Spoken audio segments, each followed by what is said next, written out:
Did I get my microphone mixed up? I did, I knew it. It was in the wrong USB port.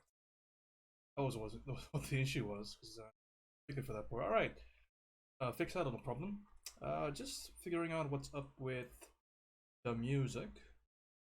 Seems like Microsoft Edge doesn't want to respond to. Oh, I think Here we go. Oh, Jesus. 1, 2. An ad. One moment. Happy. Let's just sit through this for a second.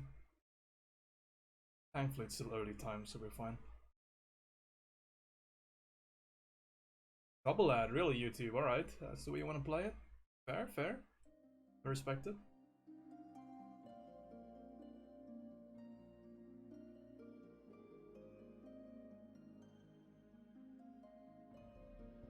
Alright.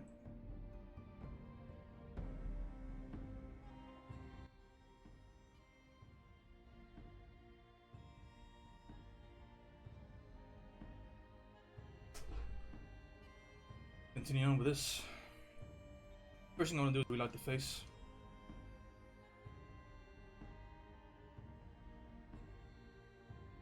This thing's getting a little bit grayed out. I want to have a bit more of a conclusive tale about exactly where the lights are playing on the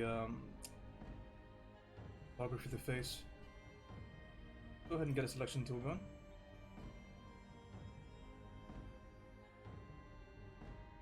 Okay.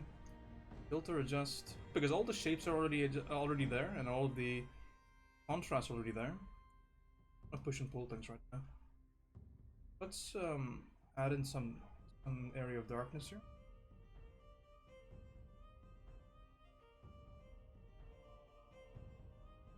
I'm gonna bring in some darkness, like that.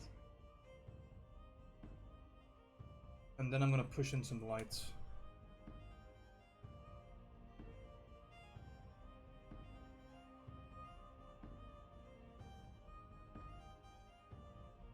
We can do this with an airbrush, I think. There.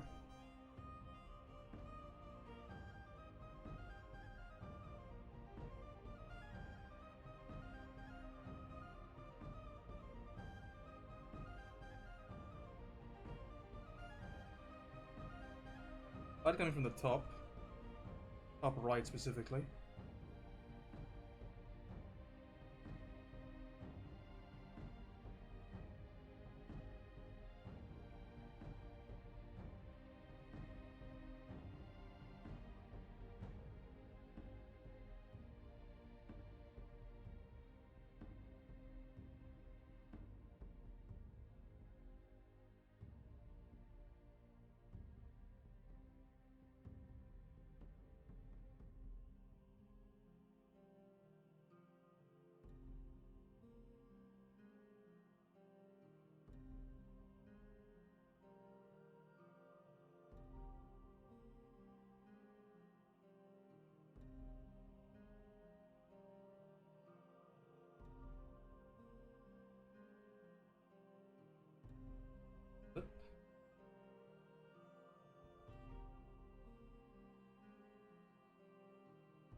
The highlight looks like in the eye. I think I like that.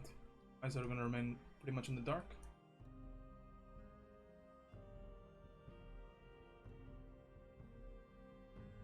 Oh, nice actually. Yeah, small subtle little highlight. I'm okay with that.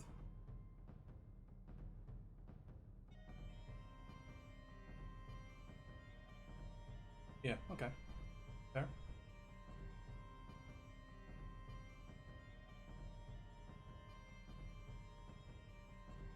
These cast shadows, a little bit of that shadow in there. The and have an overall radiation. The entirety of my brush here.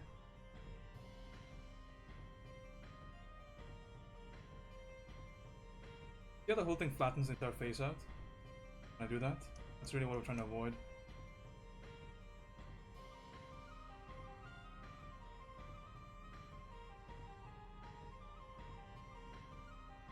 I like that, how that is. Give me a ton of form to work with.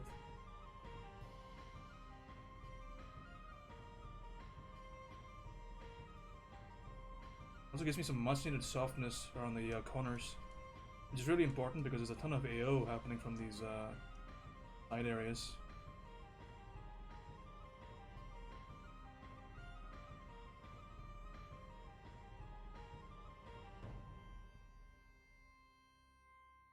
This is establishing contrast, so once I'm happy with this, I can again do this an additional time to ensure that the local value is around where I want it to be. So I'm not gonna 100% stick with this. It gives me a lot of options, which is good. Skin's not gonna be as glossy as the metal, so down here. Run some secondary highlights if needed.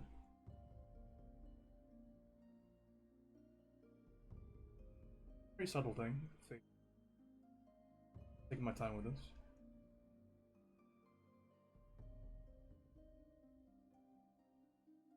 Cheers, Aaron. Good to see you again. Review on this tomorrow. Let's see what he says. I think some pretty important changes over here. So it's going from that to that, and then we'll shift it up. So the entire concept behind what we're doing right now is the idea that you always have to evaluate stuff based on how good the read is, right? So I would say this, at least I've been saying it recently for these paintings, is that there has to be a form change for that to be a value change. So the inverse is also true, right? So if everything is a similar value, you tend to not have enough to push and pull from. So everything ends up being a little bit too flat. Right now I'm just fighting that using shifting techniques in Krita or in Photoshop or whatever. Solution. Because one of the advantages of working in digital is that we already have all of our primitives. We can already put those shapes in there, we can put the relative value in there, and then we can just adjust stuff as opposed to repaint. Very advantages.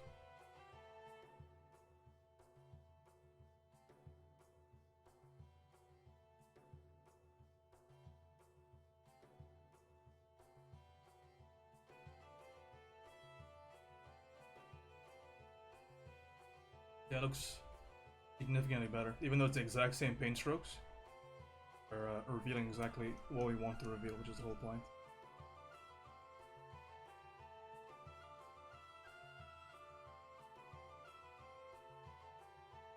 And there's like a judgment call as well, because I'm going completely off ref for this, right?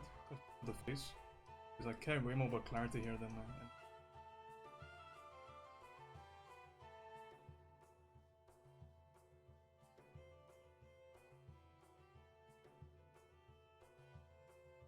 I'm hanging with a little bit of unification here, because again, faces are not super contrasted, especially female faces.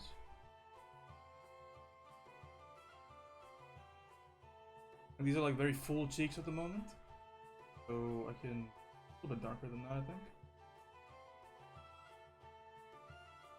Again, every time I make one of those changes, it looks like a different face, even though it's the exact same value structure.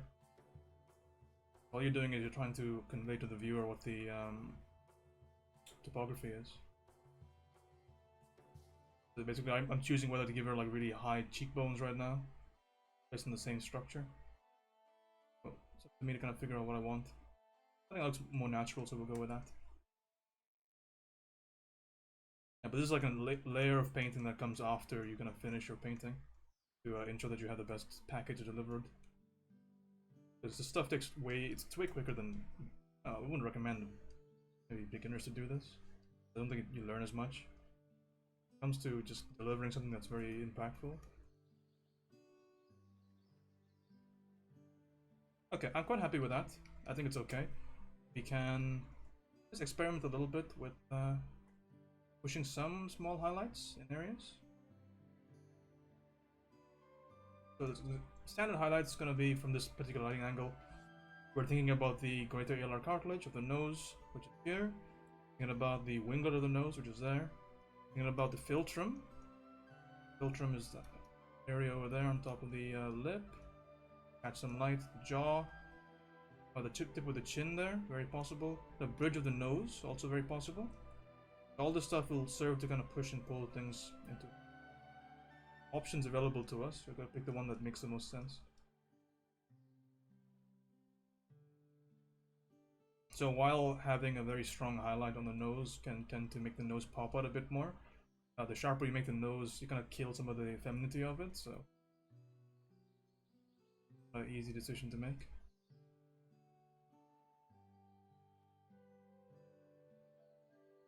But overall that looks pretty good. I am going to shift everything on this layer a little bit higher. So let's commit that change, because I quite like it. Committing it. Okay, so now that we committed the change, we're going to make a similar selection there. And we're going to shift this stuff a little bit higher. Maybe not all this stuff, but at least a good amount of this stuff needs to be higher.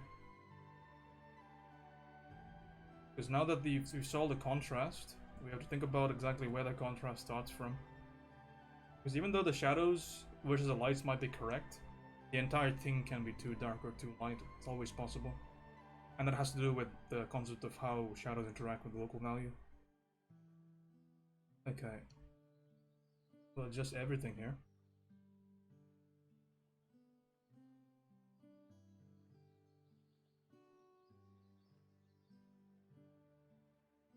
Do a level shift.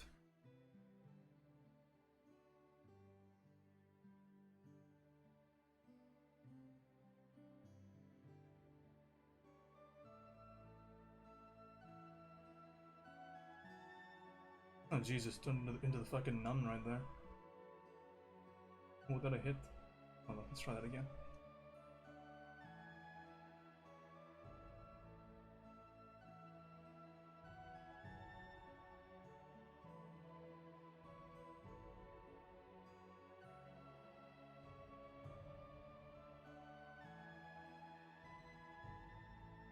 That's too bright.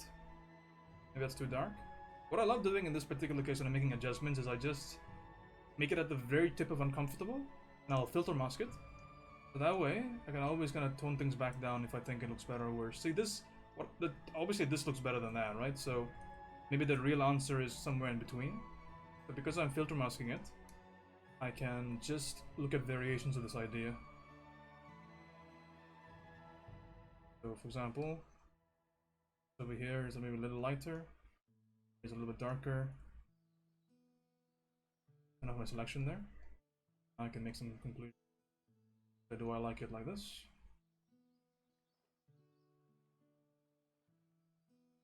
Yeah, I do. A bit darker than that, see what that looks like.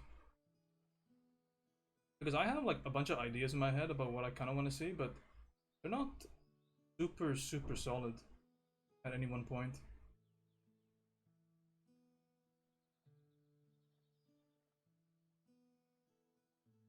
So a lot of this is just playing it by eye. See how much of a difference that makes, right? Again, so it looked better before, now it looks even better. Kind of knowing that that idea even exists. Be helpful. How do you make the filter mask? It should be a lot of tutorials online, because I can't tell you specifically for Photoshop. Because I know in Krita, when you make a new filter, it just gives you the option to make one. But generally, if you make anything, right, the place where you basically make a new layer, if you explore the options in whatever pop-up menu opens up, generally speaking, there's going to be an option for filter mask in every program. So for me, when I make a new layer, I have a set of options like paint layer, clone layer, and I have filter layer, and then below that I have all my transparency masks. In Photoshop, I think Control M is a quick mask, or is it Control Q? One of them is quick mask. But for better mask, there's another shortcut for an actual mask. Quick mask is more of a selection. Apologies, I don't use Photoshop, so I can't give you too many specific.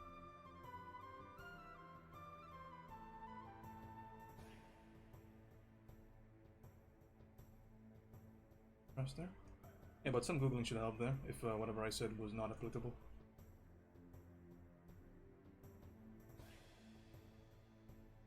One of the big advantages of using PS is that it's so well documented. Most of the stuff I've learned for Krita has been from like word of mouth from other people, or stuff that I've discovered on my own. That's just what happens when you choose not as pervasive program. But I do like using it, which is why I stick to it. I have an intense amount of program comfort with this particular program, which lets me get better work done.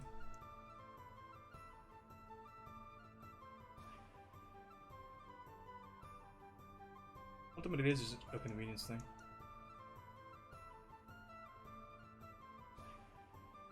Yep, I like how that face is looking right now.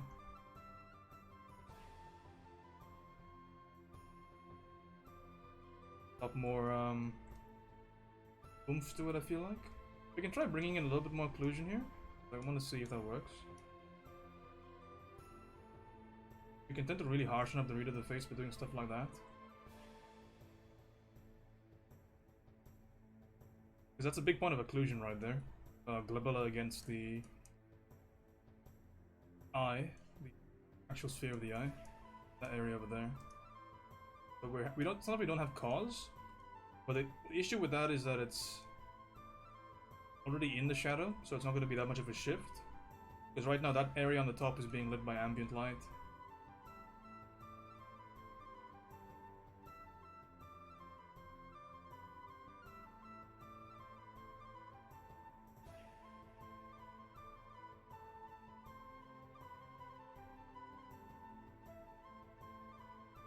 Be a little bit more clear about the fact.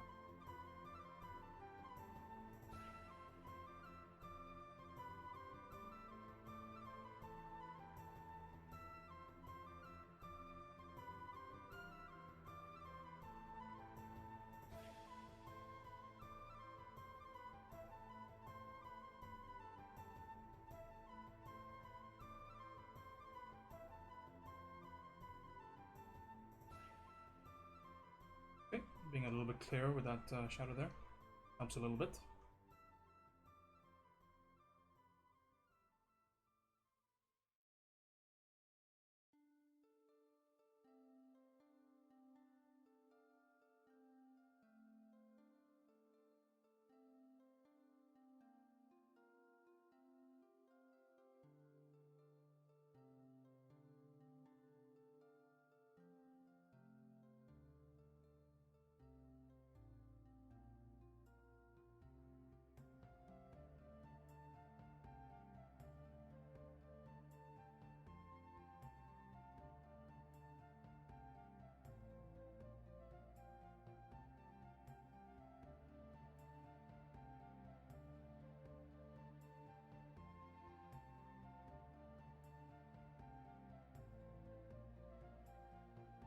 A weird bit of artifacting in my background, just getting rid of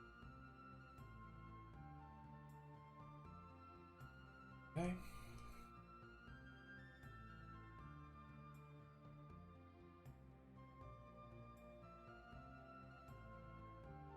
Some tightening required. Certain areas there. Next on the docket. So first off, I'm going to gradually include a shadow coming down from neck down to neck guard. Go to selection and airbrush.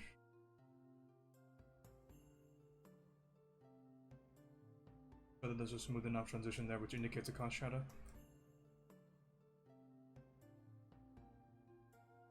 Here.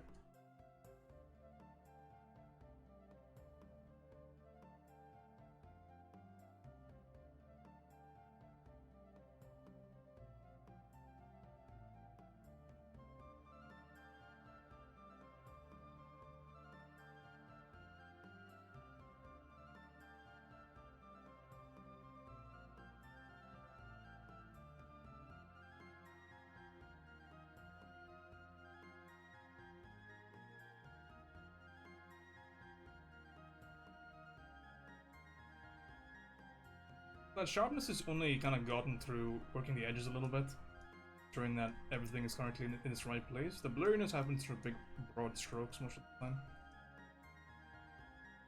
The second you start zooming in and noodling a little bit with a smaller brush, then you start to get that sharpness in there.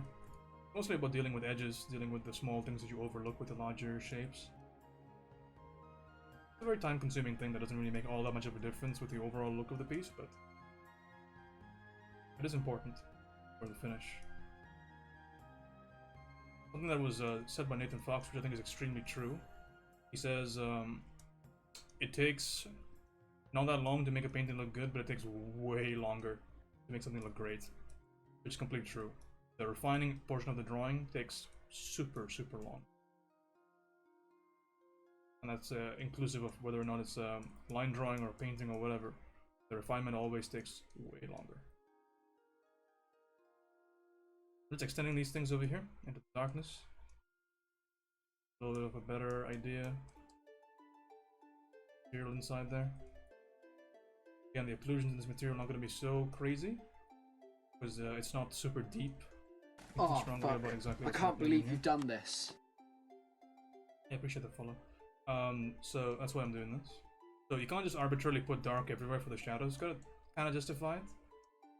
Mainly because if you don't justify it, you're really tempted to just put dark everywhere. And that's a problem because it kind of kills the...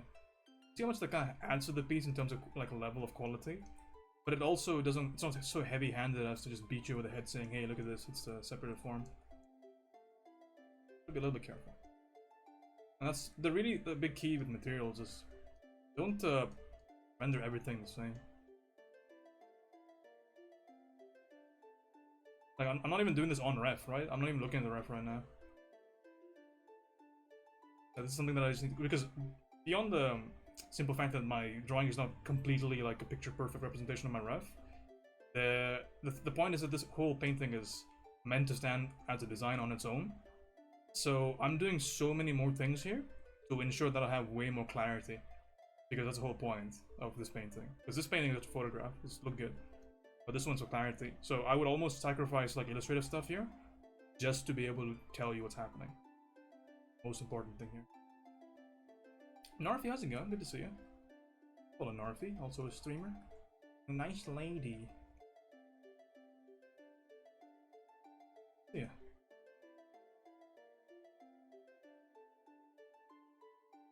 Also just bear in mind there's a ton of AO on the entire side of the face, and that's really helping the face kind of sit inside this helmet, right?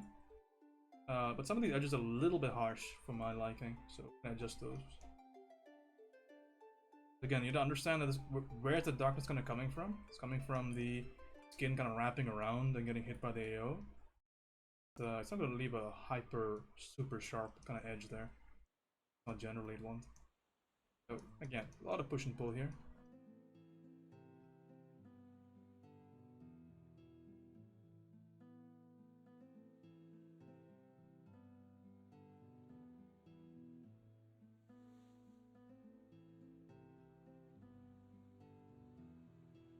I'm kind of selectively using those edges. One of the advantages of painting metals, oftentimes, is the fact that you can almost get away with putting line work because of just how many small occlusions kind of exist. Especially like small line-based ambient occlusions. So prevalent in metals. That gives you a lot of free room to just basically do a lot of very clear, distinct indication of exactly where things are, which you don't really get that option for a lot of things. Like if this was flesh on flesh on flesh on flesh, that would be a problem, right? We wouldn't have nearly as much occlusion, because think about the body in terms of the same concept. How many places can you really put lines on a body, right? Lines and very thin slivers of occlusion. Not that many.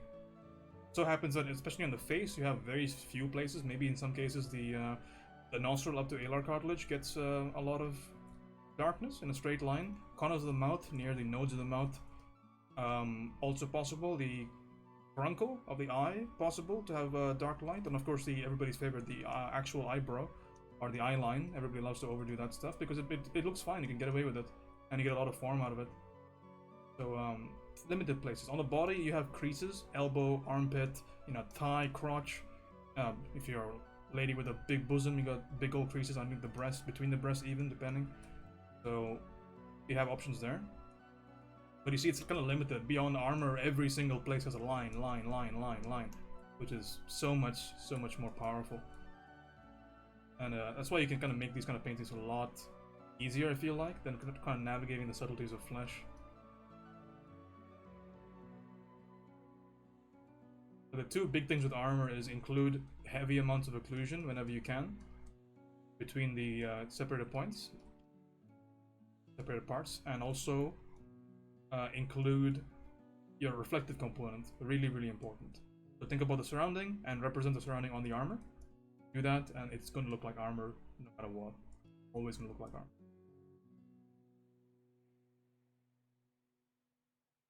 Please, how's it going? Good to see you, man. Which is why most of my quick sketches, like you see on my Instagram, I do like quick hour-long quick paintings. The armor stuff looks the most finished of everything that I do in a single hour, or 40 minutes, or whatever it is, because once you're gonna capture those two ideas, painting armor is almost trivial. But a lot of work, right? I wouldn't like be able to quick paint a portrait in an hour, and if I did, it wouldn't come to the same kind of level of finish, I don't think.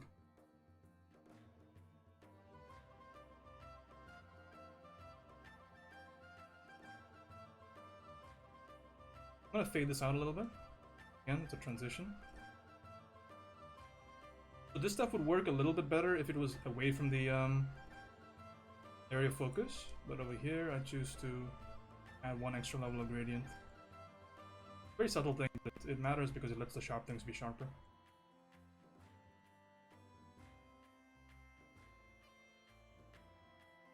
Clean that up there. These little rivets here, I kind of want to be a bit more careful. I hope he doesn't call this sloppy, because I could understand why. A little bit sloppy, some of these areas. I might just to go over it again, maybe. I can at least handle the edges. Because I'm not quite sure exactly how I want to go here.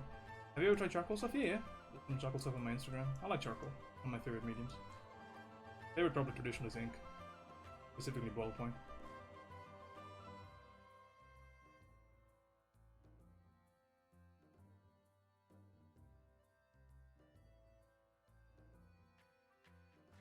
But I like charcoal. Biggest thing I like about it the most is the fact that you can fill in large areas with dark. Generally, when I draw, I prefer to ink in those kind of darks. Not a lot.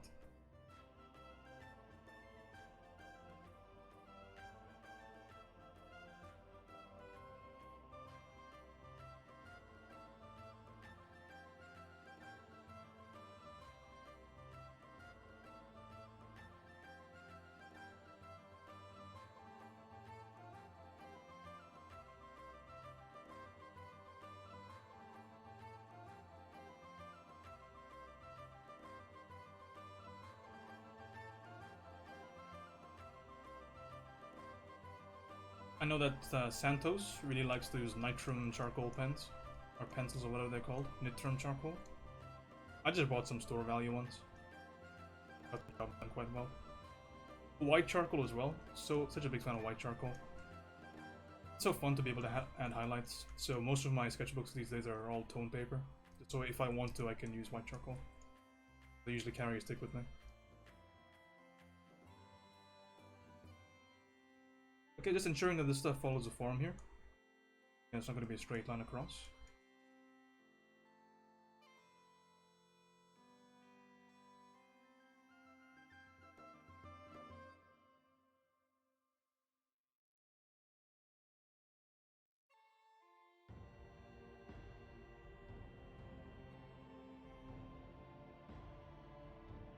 I never use any traditional media, but I love charcoal effects so much. Yeah, jump into it if you like. We're getting that sharpness that we want on the painting, which is good. It's getting to that level of finish. I'm just thinking about missing any detail on the helmet. Not really. Okay. I can pull out this a little bit more. The little band separation here. Up the shadow here.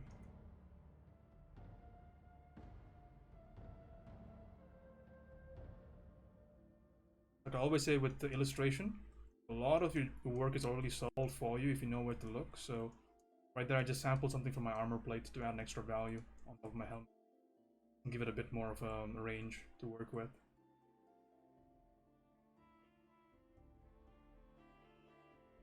Because when you do an illustration, technically the first few little things you do on the canvas, stuff extends really, really far into the piece if you know how to use it.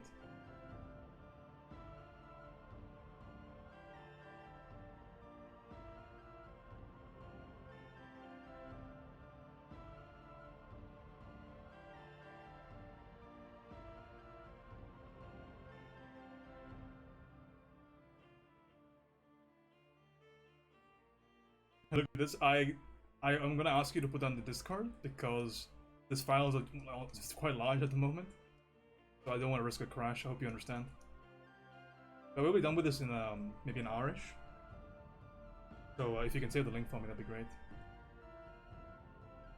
But I don't want to corrupt this file. I really don't. Even though I have backups, you know how the frustration with crashes go. You're gonna back up when I make one right now. I just don't trust it. This is the 20th backup on this file, by the way, just to show my paranoia.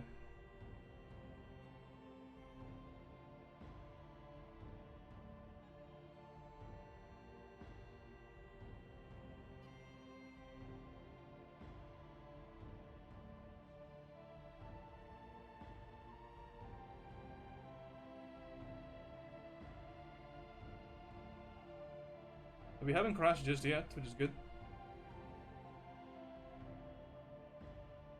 Let's hope we keep it that way.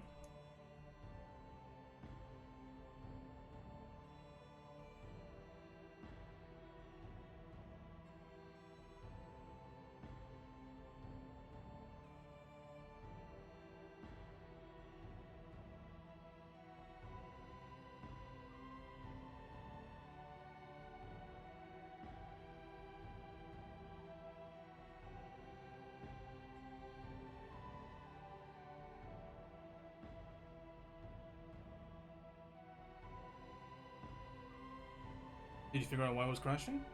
I think my computer was overheating because it was on for too long, is my theory right now. Nothing more than like a vague idea. I have no specifics.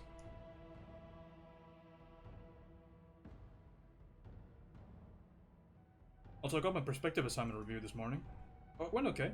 He said it met spec and everything. He said he wanted to see a little bit more variation in the build. Not in the architecture, he liked the architecture a lot. But he said he wanted to have more individual, like, unique models. Which I think is a fair comment. I really considered pushing the model uniqueness last night. But I decided to just work on something else in the meantime. So I got a head start on my design sketching last night. So yeah, that's just a that you do. I make that choice. But I think it's a very fair crit. Totally okay with that.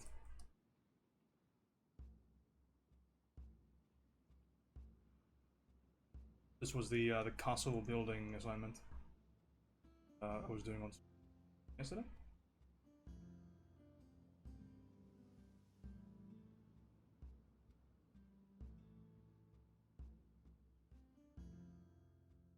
To lower the value here, or increase the value here, I think. Again, contrast is a bit too high there. I don't like that.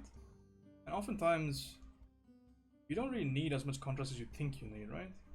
That's okay, and the change is positive for the most part. But like, I just need something darker there. I don't need something that's basically super dark. I don't need that much darkness. I'm gonna alter that value by painting over. He didn't like all the oranges. The oranges were fine, but he said he wanted more variation in like the cups and the saucers and stuff like that. Just more unique things per room. I think that's totally fair. I certainly agree with that.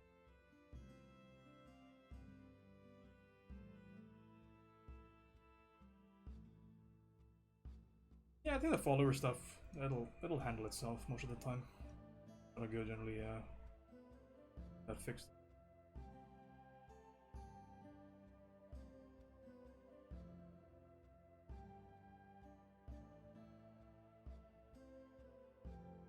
Like if we just keep making good work, eventually, that stuff takes care of itself. Make good work and post often.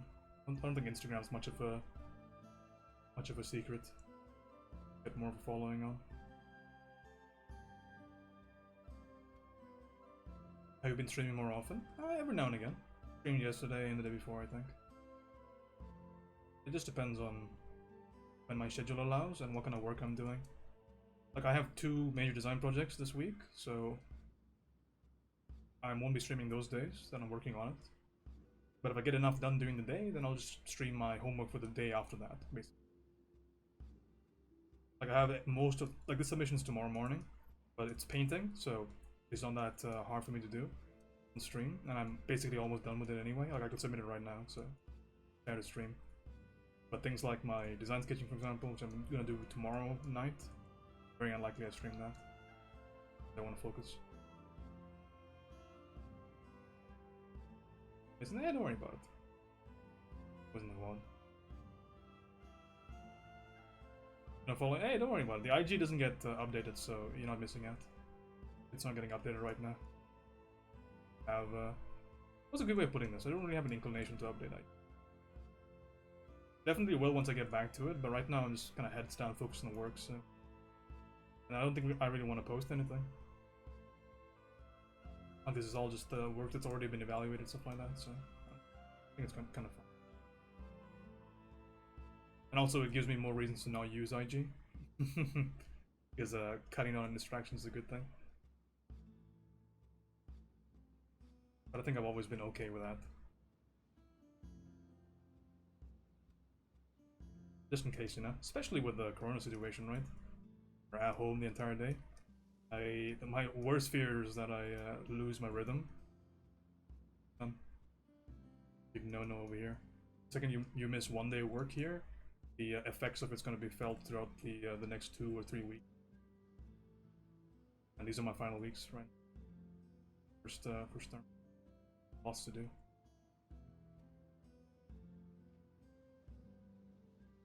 Doing some specific painting here for the hands. Also little intricacies you can kind of lose yourself into, but let's try and extract the main things. So first of all, we can be less sloppy with the fingers.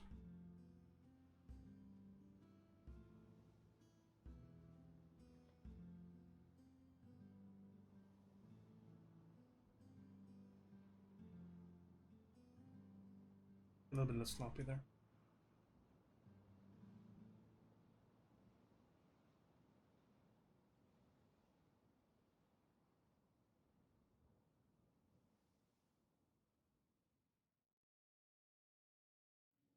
They don't have to be perfect, but again, they need to look like they fit. So one of the big things when you're doing paintings like this, especially paintings that involve a lot of clarity, is the idea that even if you don't paint something completely, whatever you do paint needs to be accurate to whatever it is you're painting, right? So basically, you can't just half-ass something. So whatever is on painting needs to kind of be on spec. And it's an interesting mindset shift because I feel like I was always a little bit sloppy with that. So that's something that I've really been trying to work on since I've got here. It's like, it's okay if you don't draw every little detail, but the stuff that you do put on there needs to be accurate, needs to be on spec. Which makes a lot of sense when you think about it, right? You're like, oh yeah, clearly, obviously, but you'd be surprised just how easy it is to let that kind of idea slip.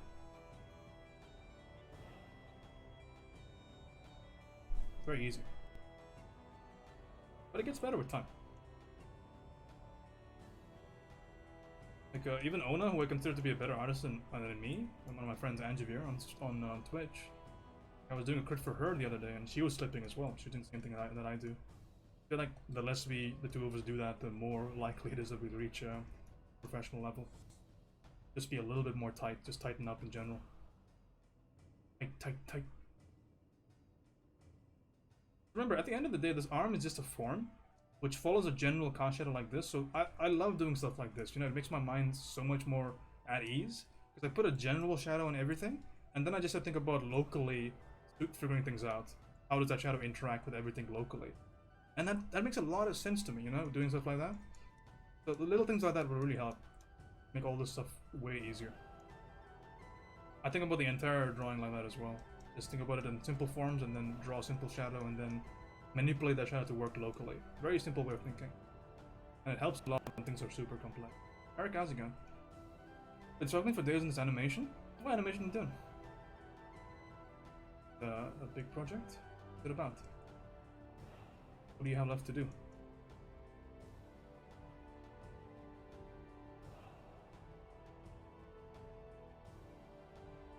Another little tip here to ensure that this doesn't go completely off the rails is that I will limit myself to just these values existing currently on the canvas. That'll always let me get a good enough representation because you don't want to be putting a billion different values in this hand. The recipe for disaster. So again, sample off existing, and shape, sample existing, shape. The theme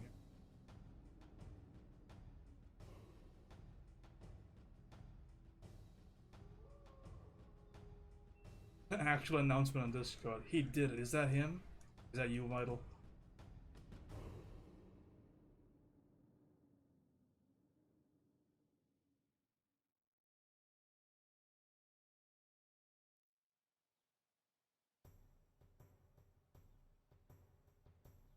The full body turnaround. I've got the body down, but I've been struggling beyond belief with the head turn. Oh, that's no small feat. Turns are rough, but what are you using for reference? Because I always just get like an Asaro head. I think there's a resource in my Discord about a head turnaround. And you could basically pick up stuff from there and incorporate it into your own animation. Make your life a little bit easier.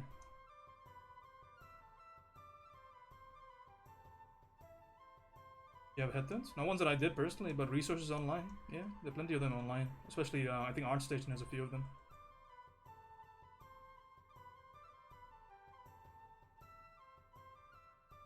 These things are slowly starting to become a bit more believable, right? With every little kind of epoch of time.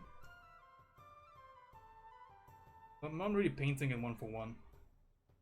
Right, I'm just kind of pulling up interesting things because I don't want to go too sharp here. It's not my area of interest. The other hands, people are going to be drawn to this area. I want to keep that attention up there, so.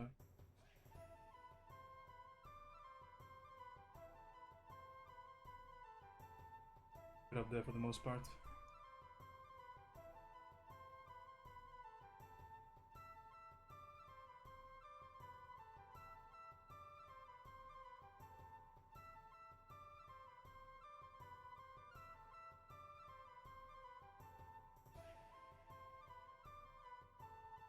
Mar, how's it going, man? Done a bunch of studying before, but it was definitely not enough. Hey, don't worry about it. Narfi, honestly, don't ever like feel like there's a very specific time. Okay, this is study time, this is test time, this is study time, this is test time. It's not really like that. Okay? Like, whenever you come into a problem, it's totally fine to just like pause and say, okay, this is where I'm having an issue, and then just go and look up stuff, right? In fact, it could be a really like good break. Just look up resources specifically to your problem. Happens all the time, man. Don't worry about it. It's a natural thing.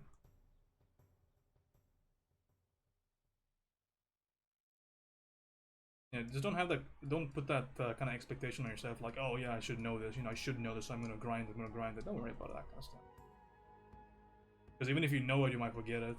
Even if you know exactly what you're supposed to do, maybe you're stressed, or maybe the environment is maybe not conducive to working, whatever. It could be a bunch of things. So ultimately, you want to get that done. You want to get it done well, so use whatever resource available to ensure that happens.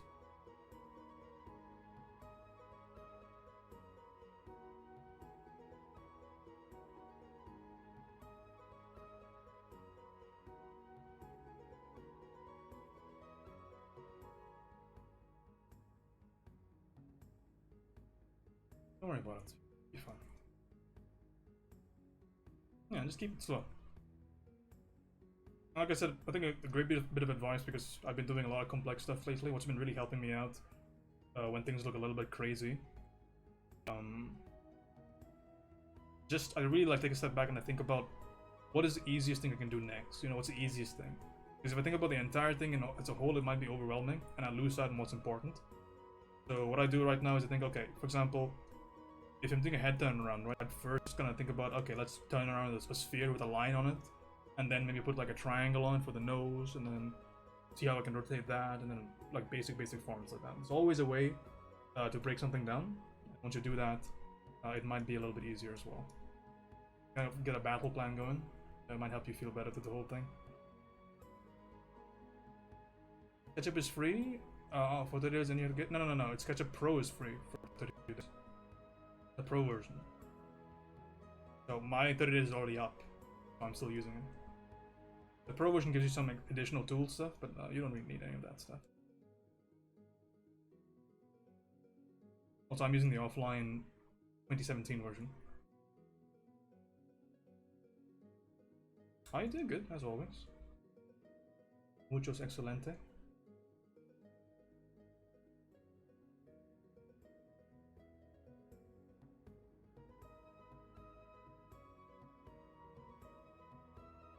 Very rare you'll find me in a bad mood. All I get to do is draw the entire day.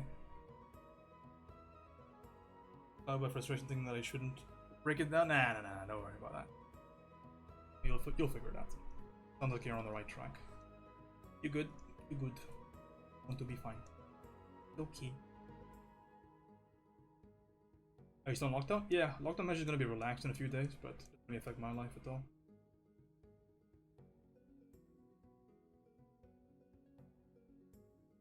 My classmates are really feeling. I feel like one of my buddies from Korea basically didn't do much on his assignment this morning, and he he got asked why, and he took like a big fucking pause, and he was like, he said, "I know I shouldn't be, but I can't really get too much work done in this quarantine." And the lecturer's like, "Yeah, you know, fair."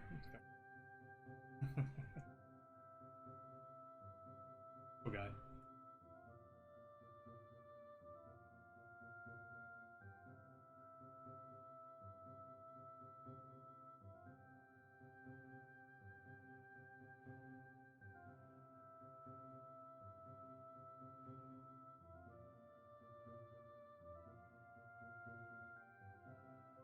Thankfully, I have you guys to keep me sane if at all I have an issue. But as far as the amount of work I've been getting done, it's basically the same, I feel like.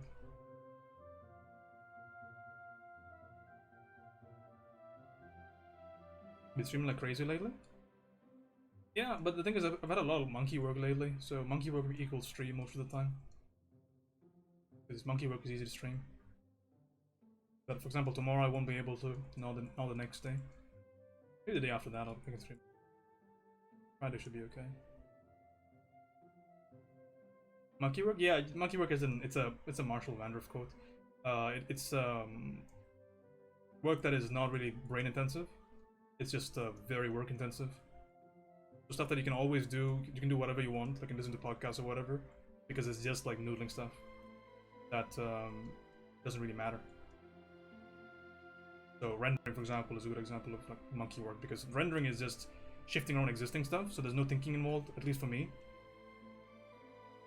Like maybe slight situational things, like what I did for the face earlier, but beyond that, there's nothing really taxing when it comes to how much I want to think. So I can stream because I'm a very active streamer in terms of maintaining conversation. I don't have any like dead air in my stream, and I don't like there to be any. So for me to be able to stream and paint and talk at the same time, I need to be doing something that isn't as intensive. So for me, I consider most painting, most illustration work as, to me, it's very easy for me to do illustration on stream, because again, it's just basically painting, so I have all the rules in my head already, so I don't have to care too much. But design work, I almost, as a rule, refuse to do it on stream. I do not like doing design, because I'm not at a point with designing where I'm comfortable enough to be able to talk while I do it. In fact, I refuse to, because I want to have good products at the end of the day. I want to have a good design solution, and I'm not going to do it in front of an audience that I have to talk to.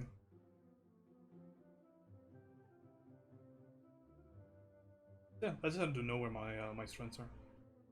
Are you a person that needs to fill in awkward silences with chat? No, you'd find me excellent with personal conversations and things like that, but on a stream where everything is one-sided, you have to understand I have almost a mental obligation to always keep something going in the background.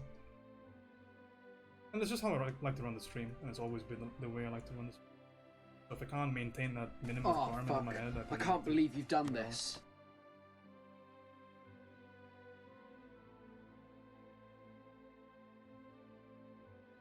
Pushing and pulling things here.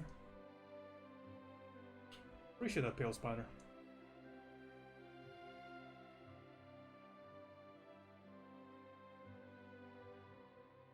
Name streams more than me. I mean, it's always been true. I can't believe you've done this. Always been true. So the way I'm keeping this loose again is that I have no restriction on my values up here. Like, I can do whatever I want up there, you know, I don't care. But down here, you see, it kind of looks a little bit more rough, a little bit more unfinished, because I'm being a little bit larger with my brush strokes, okay? And I'm also being limited with my values. I'm basically just picking and rearranging the entire way through this hand over here. Because while I want there to be some kind of meat for you to sink your teeth into down here, I don't want it to be like, oh, look at this perfect hand. Oh my goodness, it is so perfect. I don't really care about that. Because again, the focal point is up there in the face. This is a secondary focal. So, good cast shadows, some idea of form, but I'm not like too insanely crazy about getting a bunch of information on here. So I'm leaving it intentionally kind of rougher. You see, I'm not refining the edges, and there's a reason behind that, because if you do that, bam bam clash. Already there's a big clash because of detail. And already there's a huge clash between these two things, which I might adjust with value. But focal's important, man. It's an important thing to always practice. Because you might think, oh, I want to make everything in my piece super beautiful and perfect, but that's not really what suits you. Especially if you want to go into concept, like, you're not going to be able to have the time for it. Like, right now I have so much time to work on this, right? I'm so casual with working on this, but on an actual project, this would have been done days ago. Days ago. Because I would just go at it with a different mindset.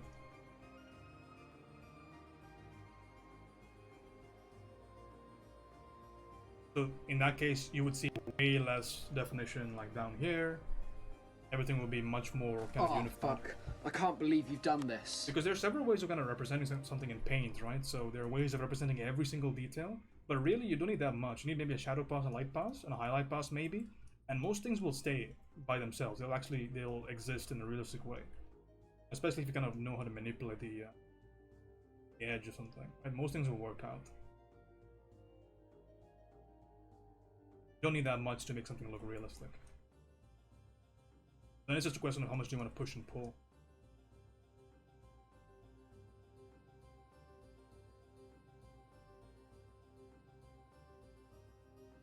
So you should be able to do stuff, at least I believe so, you should be able to do stuff at varying degrees of level and make all that stuff look presentable. For instance, in this particular painting, I didn't use any sort of masking or selection. Big selections, that is, that I've saved, but I think if time was of an essence, I would maybe select the entire torso, I'd select the entire legs, I would have selections I could go back into, and then just paint over those really quickly, ensure that the values and everything are reading okay. So, slightly different approach to what I'm doing right now. What I'm doing right now is I'm treating it like an illustration, so you see I have nothing on a different layer, everything's on the same layer here. I have no separation whatsoever. So why do I do that? Because it's comfortable for me to work this way. Right? It's very comfortable, I don't have to finagle with the layers. But if this was a really important thing, I had to get it done really quickly, I would not ever do this. I would 100% use a bunch of layers and keep things nice and separate so that I would be able to make big changes and make them effectively.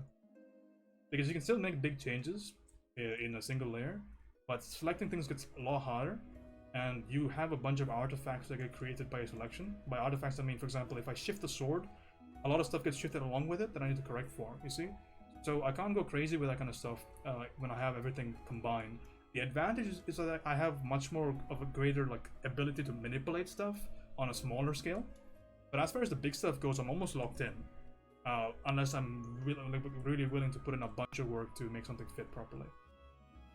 So from our half hour into this piece until right now, which I think I'm maybe 5 or 6 hours into the piece, I don't really think I've made a very large change with this entire piece. I think things have been pretty standard. I can show you my first epoch, my first save state of this particular piece. We'll see what that looks like. I very much doubt I've made any changes whatsoever to the big things. Little things, of course, but let's actually investigate this. Kingston 11? Wait. 11, okay. What's my first save state? D15, is it? My first save state? So you see, basically everything's still existing, right? That's my first thing. So you see what I'm talking about here, right? So this is really messy.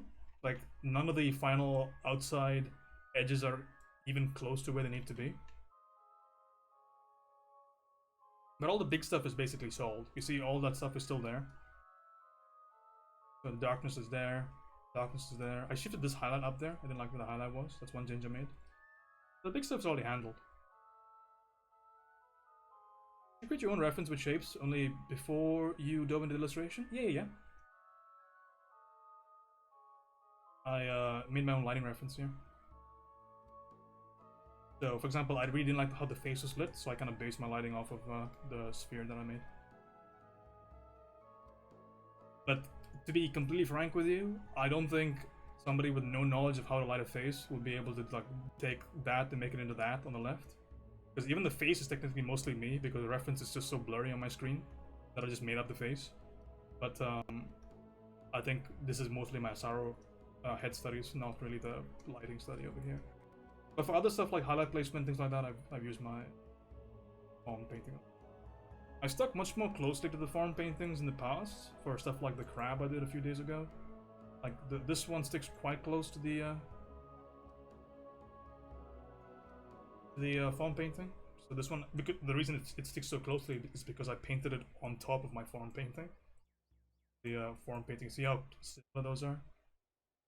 Like, because the one on the top is literally a paint over the one on the bottom, and I used the exact same value scheme with some skewing here and there.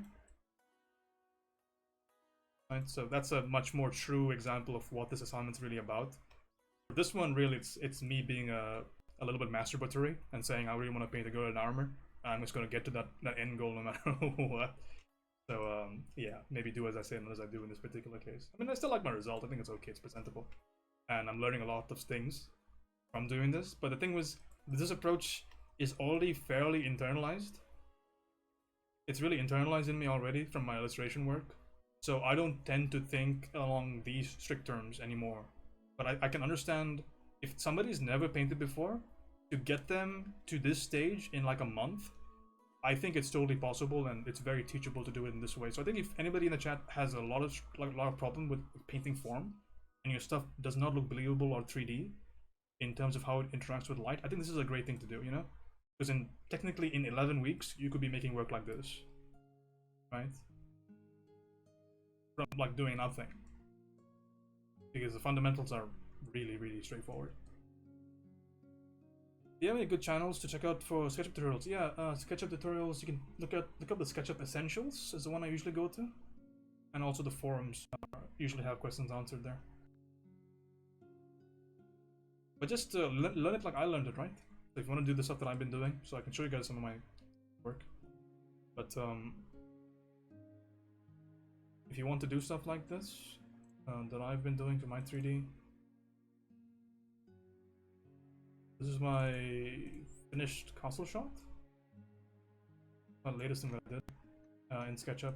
So this stuff, I started everything for this by modeling basic 3D objects. So this is I think my first week of SketchUp. So you should be able to make stuff like this, like really straightforward appliances and things like that. And that should be really straightforward.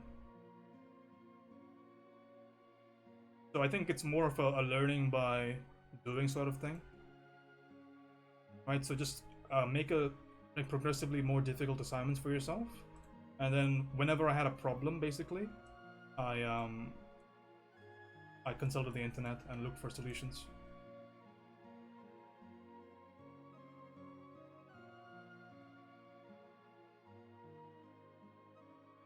So gradually I got better and better with this. He has a Dyson. It's a very complex form, actually, the Dyson fan. So I went pretty hard with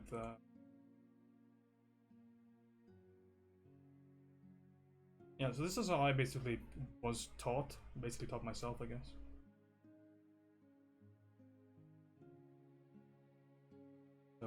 This tablet that I use.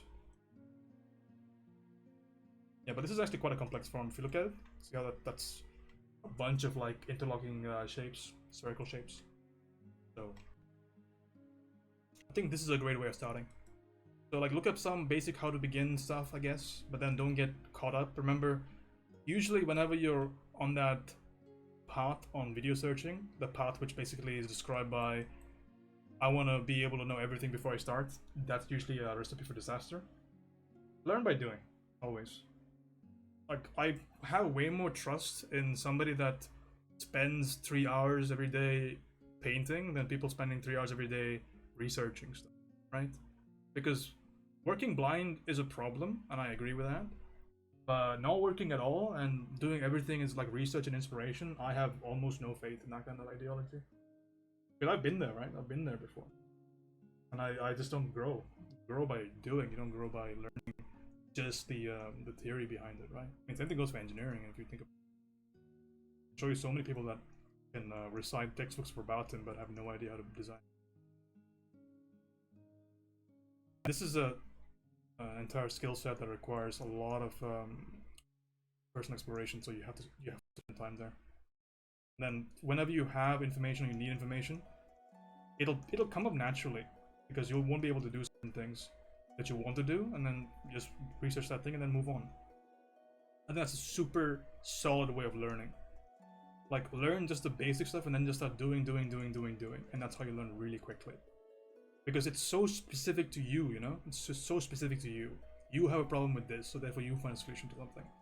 You don't wait for like a top 10 Proco video. These are top 10 beginner mistakes people make.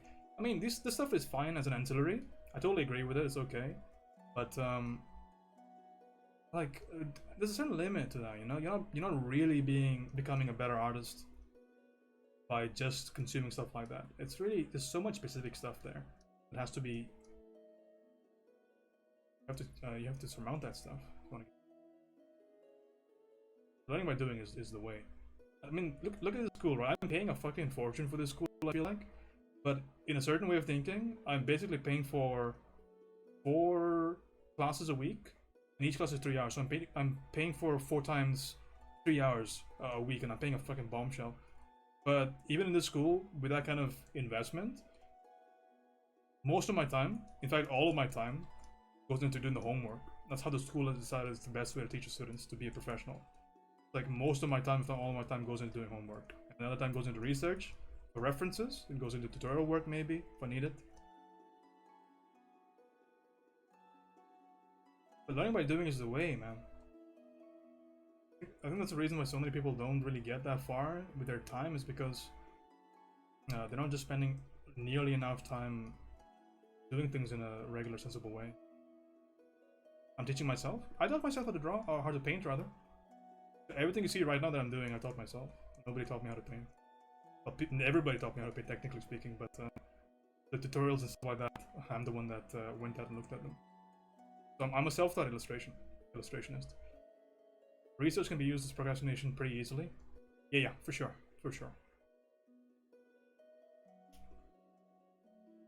A similar thing is the perfect scenario conundrum, where you just wait for the perfect scenario to start something. I call it almost the New Year's Eve or the 1st of January problem, where you say, oh, the 1st of January, that's when I'm gonna change my life around, you know, that's my New Year's resolution day. But it's a fallacy, because if you really wanted to change your life, you'd start right now. You don't want to operate under the auspices of, you know, some sort of incredible lunar coincidence or something like that. You don't give a shit about that, you just want to change. I think it's a practical mindset. So yeah, I think it's a strong way of existing if you just think about what you need and when you need it. That way, much more specific to you. A great artist on stream, right? On Twitch, rather. Sarah Jean, the one with Bear on Twitch. Somebody shout her out. Really good artist, and her approach to studying is entirely this, and she's really a really good level artist. She's a very admirable level of artist.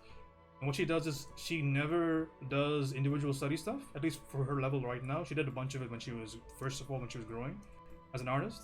But these days, when she needs to study stuff, she basically studies based on what her current projects are, right? So if she's studying samurai armor, for instance, she'd do a bunch of like armor studies on the side. If she's studying like a very subtle value problem, she'd do value studies on the side, things like that, specific to the issue. I think that's a great way of doing it.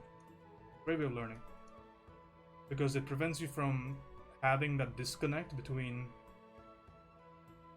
what you're learning and what you're actually doing. Because again, that's the whole point here, right? Like, have you ever done a bunch of hand studies or eye studies or whatever studies? Have you ever done that stuff and gone back to your regular painting and then realized, holy shit, my work looks exactly the same. There's no difference, right? There's no difference in my work. Why is that, you know? Because it really pissed me off. I'm not gonna lie, it really bothered me. I did a bunch of that kind of stuff. What I realized is because the study was way too isolated, and I really didn't think about how I'm going to use stuff. I just wanted to do the study for doing the study. I just wanted to draw a hand to draw the hand to say I drew hands. But it wasn't that useful to me at all. So these days, whenever I draw a hand, I draw the arm as well, because I want to see how it's connected, right? When I draw the eyes, I also draw maybe the bridge of the nose, something like that, you know? I draw the face, something of the sort. I draw context. Because I realized just how much of a mileage the study gives me. I don't think it's necessarily advice I would give. I think it's a personal thing for me, and how I kind of capture information. So don't take that last part to heart, but just like think about the principle there. What is the principle? Principle is whatever is functional, whatever works. Right? Whatever works is important, and what never works is just sitting there and trying to look for ideal solutions. Every Monday, man, I'm always gonna start my masterpiece on a Monday. I feel you, man. I feel you. I feel you. And you know what the solution to that is? You gotta trick yourself if you need to. You know, you gotta trick yourself, saying, you know what, this isn't my masterpiece. This is just a sketch. You know, this is a sketch to build up to my masterpiece. Whatever you can do to get you out of bed and get you working. Because there have been times when I just feel so fucking awful. I'm like, I don't want to do anything right now, and then you still gotta trick yourself to do stuff. Like I said, it's doing that's the most important thing. It reminds me of a story of this this lifter guy I used to follow a while ago. You guys won't know his name, but what's really funny is that guy, he broke a lot of world records at his weight class in powerlifting without ever even knowing that powerlifting was even a thing. He was just lifting in his garage gym for like 10 years, and he had no idea that any of the stuff was like, he was basically lifting records every single day. He was just sitting there and training, you know, in seclusion. He didn't look up form tutorials or whatever. He just like did his best, and he just tried, and it worked, right? And soon, you know, once the sun rises, and people actually get a bit of a glimpse of what this guy can do and put him on the internet, he's like, okay, well, I guess I'm just better than everybody. There's a certain value in that. Now, I'm not saying that training in the dark is a good idea, because it's very likely to reinforce mistakes, but there's a positive spin on that as well, which is sometimes we overthink stuff. You know, sometimes it's really not complicated. The people that don't search for the easy solution, the people that usually find the solution, which is that there is no easy solution. You know, Anthony Jones says this all the time. The cheat code to getting better, the real cheat in the industry, the one secret people don't want you to know, is just to work hard and to outwork other people. It sounds really stupid because you're like, oh, fucking duh, you know, but you would be surprised just how much you yourself and me myself will ignore this. You know, there's so many excuses. Remember, nobody wants to be lazy intentionally. Like, nobody says, you know what, I have decided that I'm going to be a disgusting fat degenerate the rest of my life. Nobody says that. Nobody wants that. It's just something you slip into. You realize this, right? So you slip into that kind of idea. You slip into it. It's a very cold, creeping, you know, looming kind of sensation that you slip into. So nobody wants that, but it's usually what you become, like if you just let it happen. Like, nobody wants to be lazy, nobody wants to be unproductive. If it was up to us, if you were to sign a ballot saying that, do I want to be successful, everybody would say, yes, I want to be.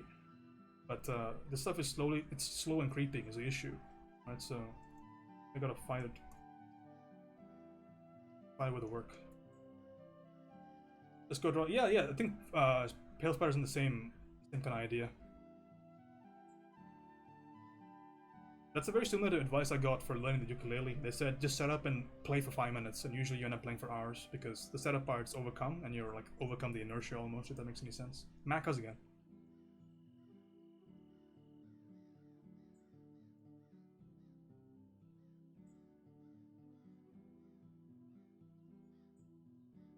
Buddy. Those are the people who don't try to work hard, don't try too hard, but do the work, who make it, I feel like. Yeah, look at one of my buddies in school right now, Jahao, or Jasper, I guess is his English name. He's a really soft-spoken dude. You know, you never hear a whimper out of him for any work assignment, but he produces like consistently ridiculous work.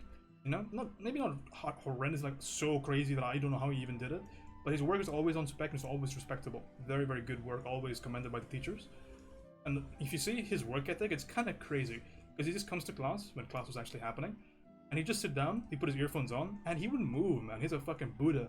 He just sits there in meditation, you know, for aeons, until the class ends. And he goes back and he sits in his house and he continues to work. It's so crazy. But you gotta respect it, man. Like, how complicated is that whole situation? Like, how complicated is that? It's like the most simple solutions, like just do it, forehead.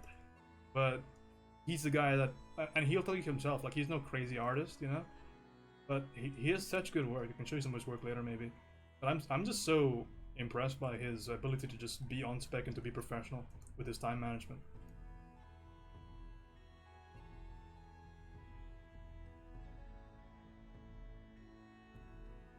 Very, very impressed with that dude. The sword's gonna be the last thing we do, by the way. Do that in a second here. We're getting close to what I'm happy with the finish. I want to add some texture to this stuff. I want to add materials to this. We'll do that in a second.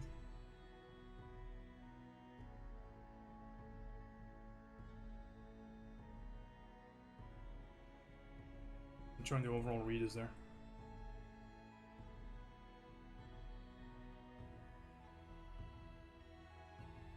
Enough life advice.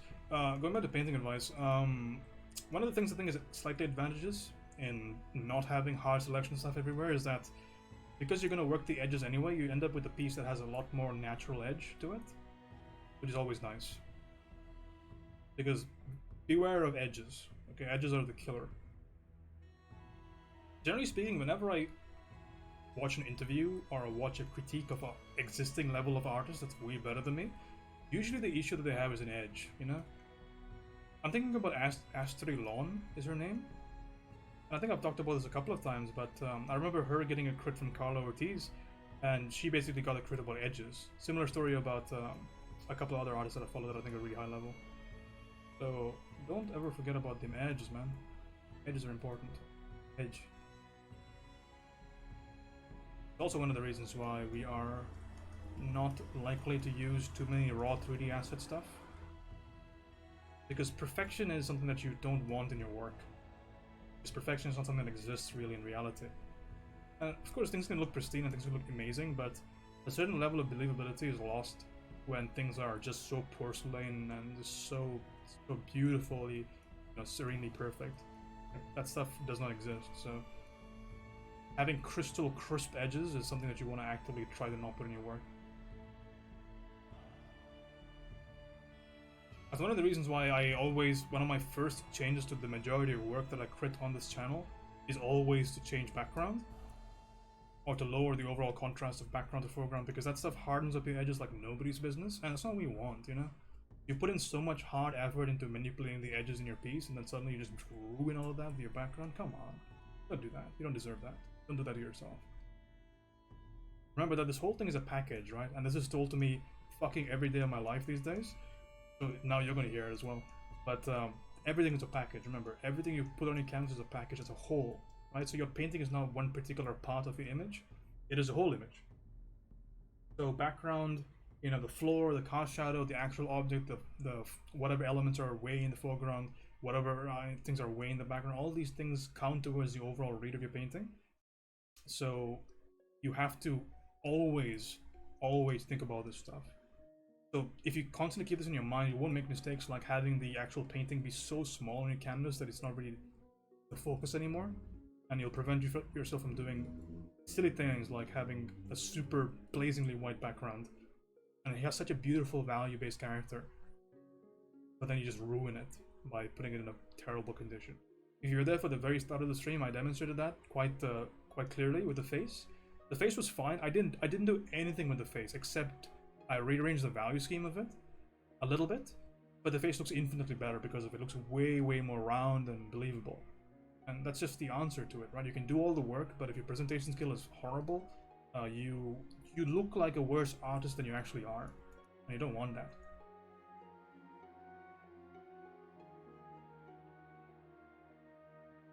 I'm not sure how to explain this, but when drawings start to look too realistic or perfect, it starts to not be good. Yeah, the uncanny valley, right? I feel like I'm looking at a picture rather than brushstrokes. So there's while I completely agree with you and I'm kind of on your side with this, I just want to offer some slight alternative ways of thinking here, which is the fact that sometimes brushstrokes on finished work tends to make the work look a little bit rougher, especially if the edge work is not very precise. So it's something to be a little bit worried about for you guys that are looking for eventually getting into jobs, because that super hyper kind of no brushstroke final look is quite effective to make it work look professional, I feel like, in general. So don't knock it completely, but at the same time don't spend billions of years trying to get a hyper-realistic painting in concept. So just be clean is what the idea is. Don't be perfect, but be clean. Like, for example, if you ever have the dream of being in a Blizzard studio, for example, working on some sort of IP there, Blizzard really likes stuff to be super fucking clean, right? Really clean studio as a whole. Like you should see their character concept artists, their work.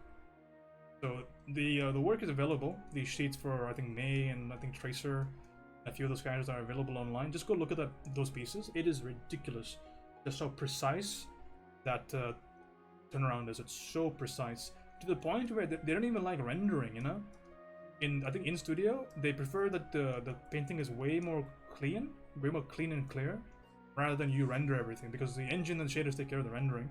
They just care about the design. So the rendering for the Blizzard characters in the character sheets, they're all flat colored. You know, they're flat colored and maybe basic one value shadow wash. That's it. That's crazy. You know, it's fucking Blizzard we're talking about here. It's like one of the top level like AAA companies in the world, right? And then that's what they do. Like no, they won't do anything close to what I'm doing right now. Can they? Of course they can. You know, of course they can. But do they want to? No. Why? Because they choose that as a more effective solution. Look at Max Gregg, for example, been hired by Blizzard.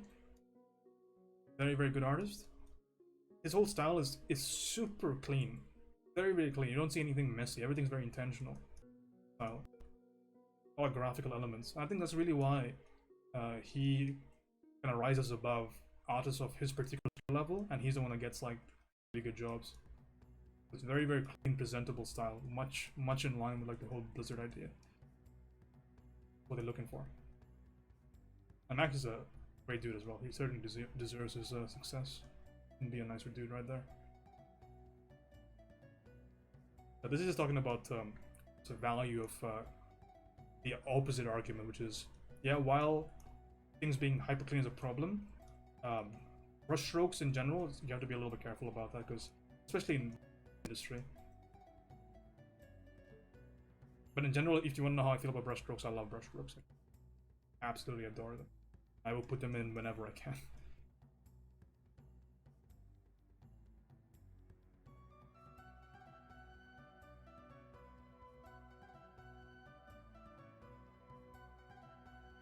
This is a bit too contrast at the bottom, so I'm gonna look. I'll muddy up that edge as well.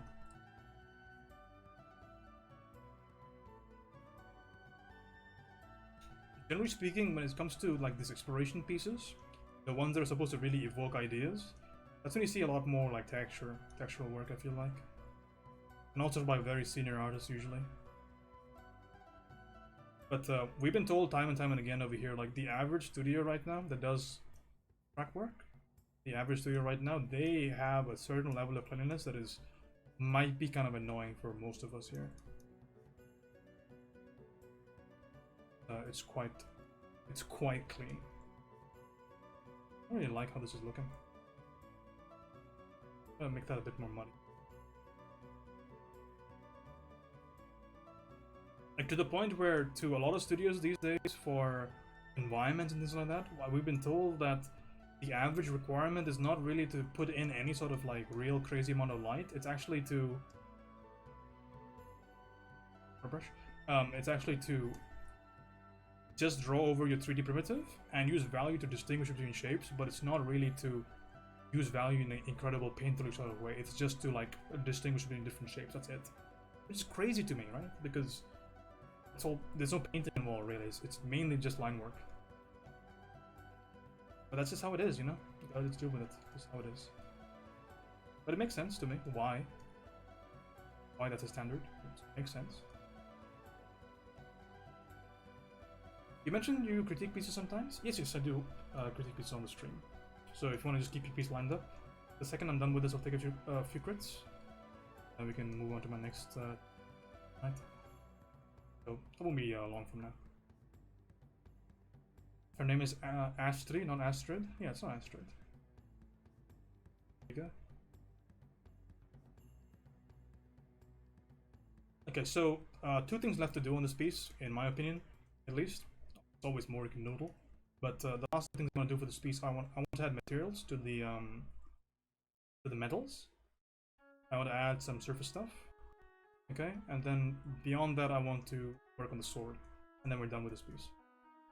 That's about as far as I can take it, or I'm comfortable taking it, or getting a crit. What What I usually do for this particular class is that once I get a crit, I usually go back and paint some more. Because I can't resubmit it again, but I'll learn a bit more by doing that. So you might see this again at some point, me working on trying to fix the mistakes. So some things have been reviewed fairly well, so there are no critiques. Like this crab, he had nothing to say. He said it's good work.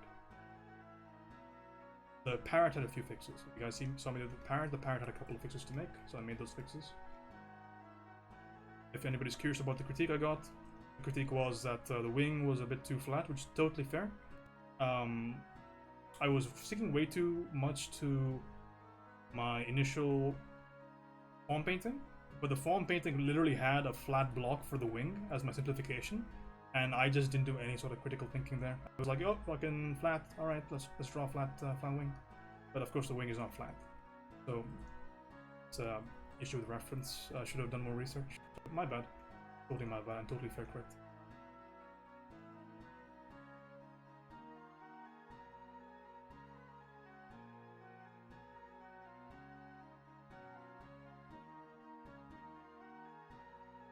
But he appreciated the detail at least, which is good. It can push the detail level on that. A bit hard. But yeah, what would you like me to look at though? So a few things over here that I need to adjust with value. For example, the stuff over here to do with some more separation. So whenever I need to do separation stuff, I usually use the selection tool. This stuff is all occluded on all sides, so I just want to quickly pull that value down.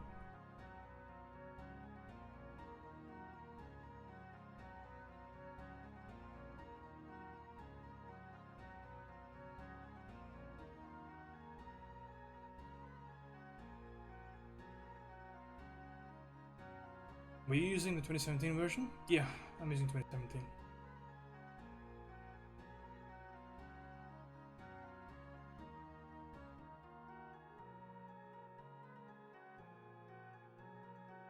Video has a different version? Yeah, most of the stuff is the same. I don't think anything has been changed really. I don't think I've ever had like a compatibility problem with the videos so far.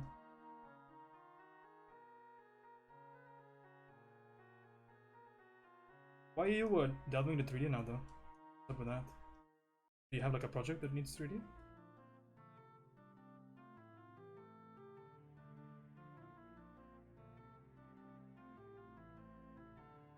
But on top of there's metal, so it gets more of a reflection.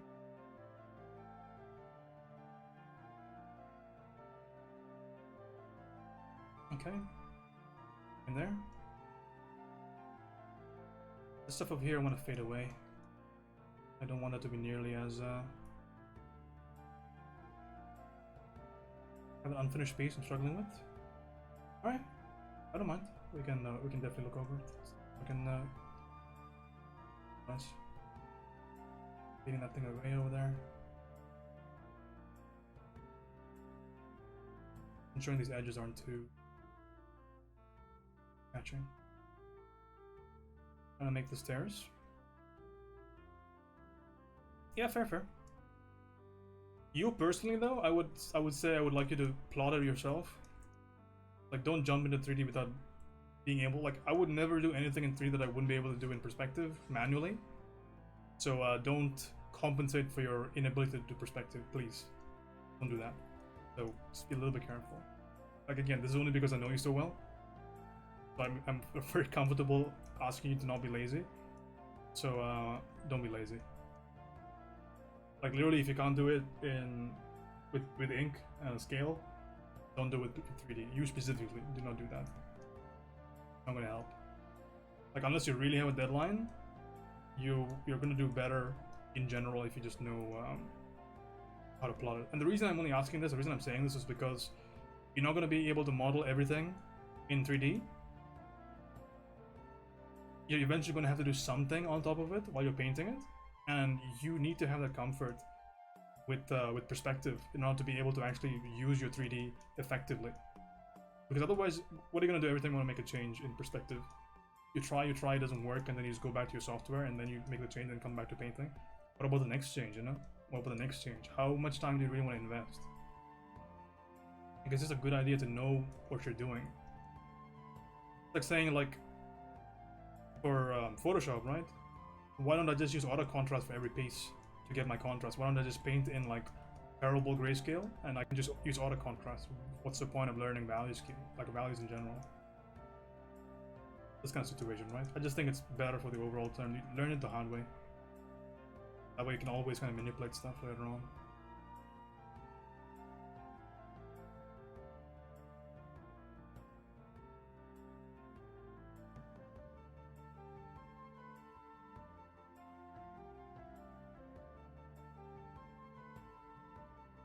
Yeah, like I said, unless there's a deadline involved, I think it's better in general for the overall progression as an artist to just learn the fucking perspective.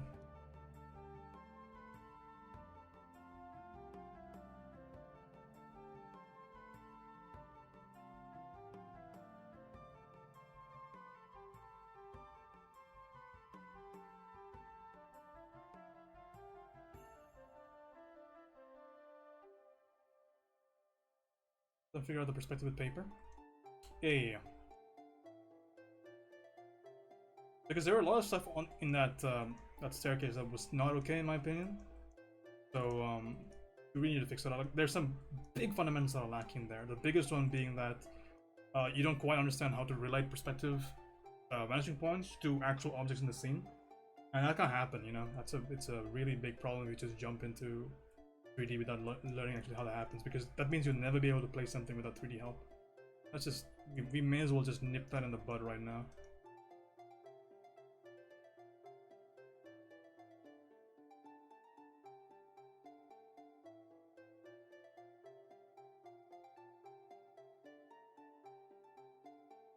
Okay, everything coming along fairly.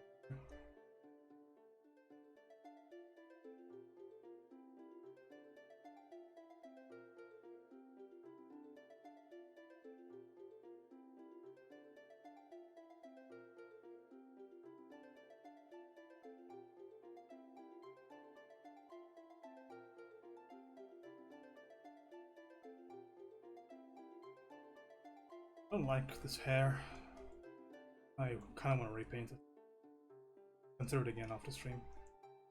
A little bit too, hey, look at me, I have a texture brush, look at me. We don't like that. It needs more like flavor to it.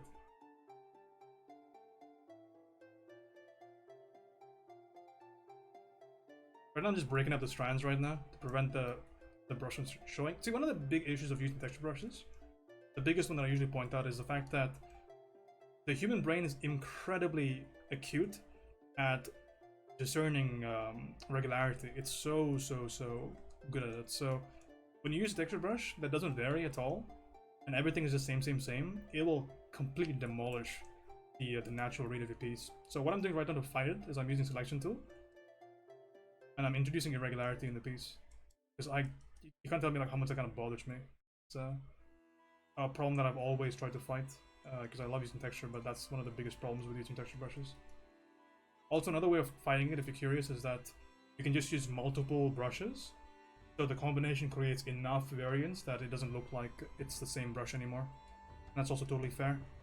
So use many or use it sparingly.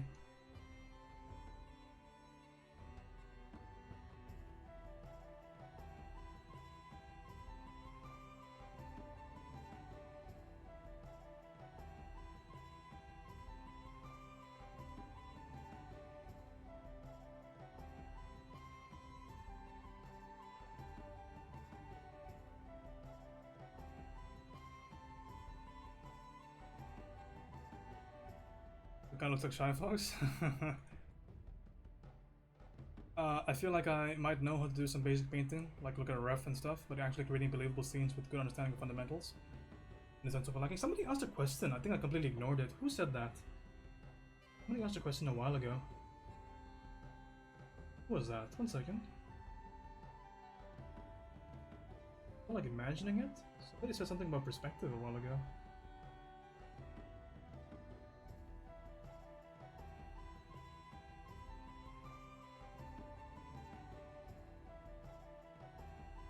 I actually don't remember, but somebody in chat mentioned something about fundamentals. If you're still in the chat and you said something about the order of fundamentals and said something about perspective. Can you pipe up a little bit? Because I may have ignored it completely. But I could have sworn I read something like that and I ignored it. Or rather, I didn't respond to it.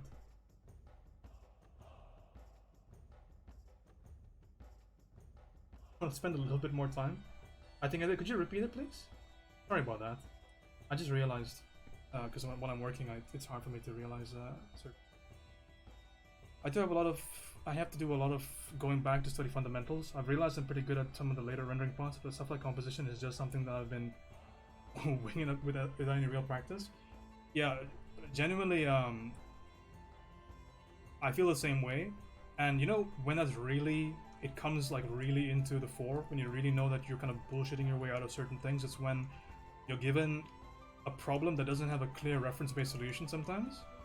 And it's up to you to decide, okay, I'm gonna create something for myself. And then if you just gonna objectively sit back and like look at what you did, I find myself, I realize most of my mistakes are quite evident in that case. When I'm making my own stuff, when the perspective isn't solved for me, when the gesture isn't solved for me, when the values aren't solved for me, that's when I kind of figure out exactly how much I actually know about a particular subject. You know, when I get out of the safety of using reference. Because I'm a really good visual painter, I find. So I can always kind of get the perspective and the gesture and something like that from a painting quite easily, from just measurement, right? But what happens if I don't have that tool, you know, to use? Well, that's a big problem then for me, because then you'll see all of my personal work has almost no interesting perspective. If you always find yourself drawing faces from the same angle, or you draw the exact same lighting scheme on the face, or if you never want to draw guns, you hate drawing cities, you hate drawing robots, you hate drawing any of these kind of hard surface things, that could very well mean that you do not have good solid perspective fundamentals and you feel uncomfortable with it. Because it's exactly where I was, you know? And I still am to a certain degree. I don't like, I mean, I really didn't like drawing robots, even though I love looking at robots, like sci-fi stuff. I really love that kind of thing. But every time I drew a robot, it looked like a wonky mess. But why was that? And I thought, you know, it's because I didn't study enough. You know, I didn't study enough about robot parts. I didn't understand too much about that. But even after I put a lot of effort into it, it wasn't looking very good. And the real reason is because it wasn't the robots that was the issue. It was the underlying fundamental that I lacked. I wasn't able to draw something believable in perspective. So right now it's way easier for me. I feel way better about it.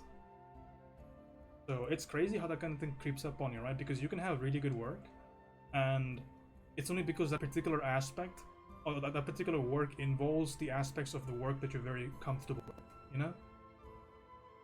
Like you're painting a very safe painting for your own skill set, which it happens all the time. It's a comfort zone, basically. Comfort zone painting.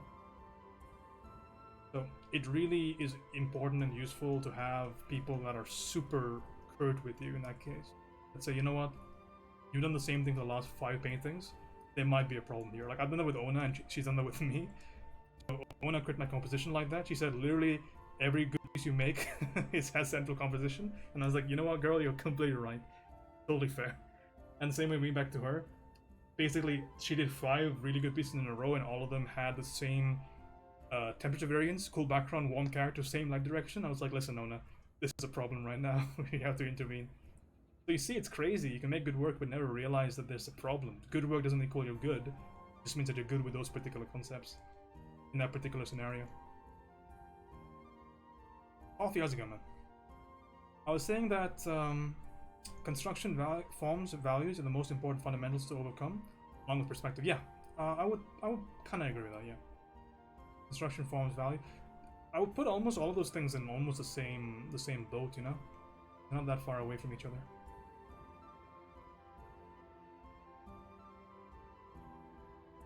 We're kind of getting to a close in this painting. Really fun to do though. Been fun to kind of jump. Certain things I don't really like still. I don't really like this. This thing looks odd as hell. You know what? I need to set an example here. It's so easy to fall into that nexus in your painting, right? It's so easy to say, you know what, I already worked over that area, I don't want to destroy it. Forget about that, man. You gotta think about what's best for the piece. Yeah, I was literally falling for that trap right then. If I wasn't streaming there, I probably would have just let it go. I would be like, yeah, who cares? But you gotta think about that kind of stuff. It is important. It's that sunk cost fallacy that happens in pieces sometimes. I don't like how light this is.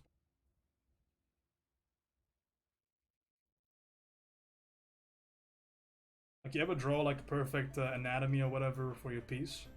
Everything looks so beautiful, looks so perfect, but then you just don't want to draw armor. You don't want to draw anything on top of it because you're like, oh, dude, that chest looks so good. I don't want to put some. I don't want to cover it up. I don't want to cover up my hard work with more hard work that might ruin it. But at a certain point, I think it's fair with you to yourself to just go, you know what, I did that, I could probably do it again. Let's just make the piece as good as it can be.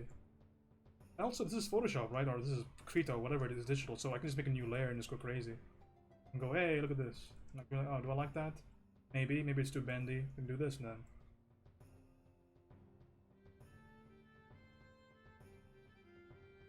I can just play around with it.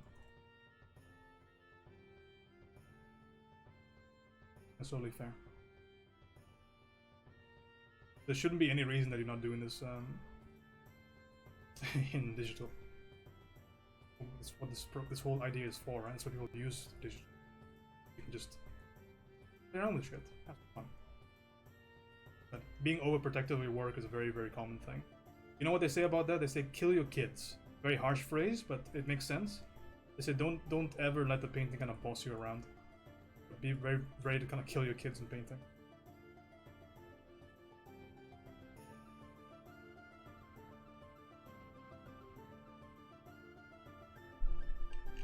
Missing some stuff in chat.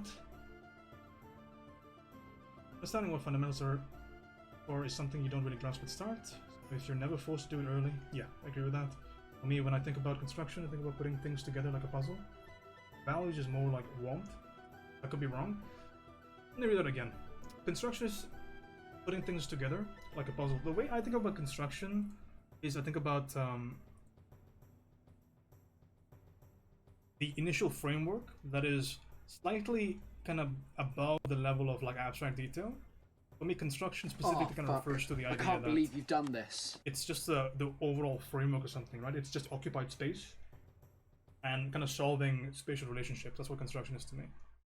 So it's like something that's way beyond things like detail. It's way more about things like just figuring out how something occupies space. Maybe that's the best way of saying it, you know? Occupied space. But again, these kind of words are just semantical, so they'll mean different things to different people. A good example of that is the word set dressing. I'm sure I get maybe 4 or 5 definitions for set dressing in this chat, and it's because there are multiple definitions of it in the industry, right? So some of my art directors in my school, so Fang, for example, has a different like meaning internally about the word set dressing compared to like the person that takes this class, Kingston, for example.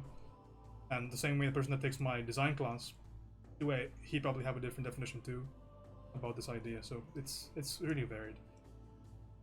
And even going back further than that, consider books. Like one of the greatest authors we know. Like consider Loomis, for example. Everybody talks about Loomis. Oh, Loomis, draw the face, excellent. Loomis does not even name half the parts of the face. In fact, I doubt he even knows the names of it.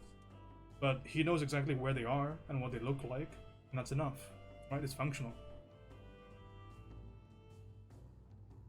So, I don't try to get caught up too much in the semantic idea of it, but as long as it kind of gets you there, as long as you're not missing things.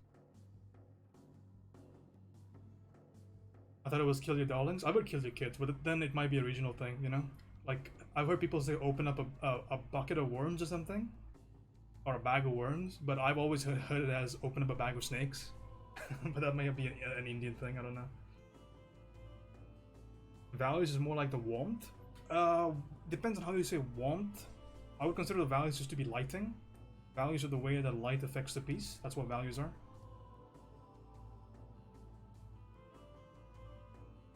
Thanks, Demon, by the way. Appreciate that.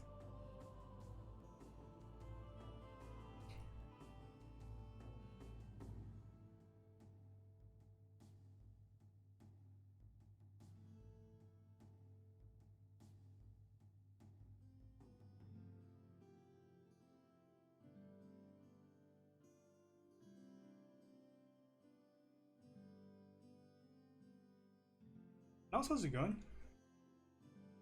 Delightful bean. Yeah.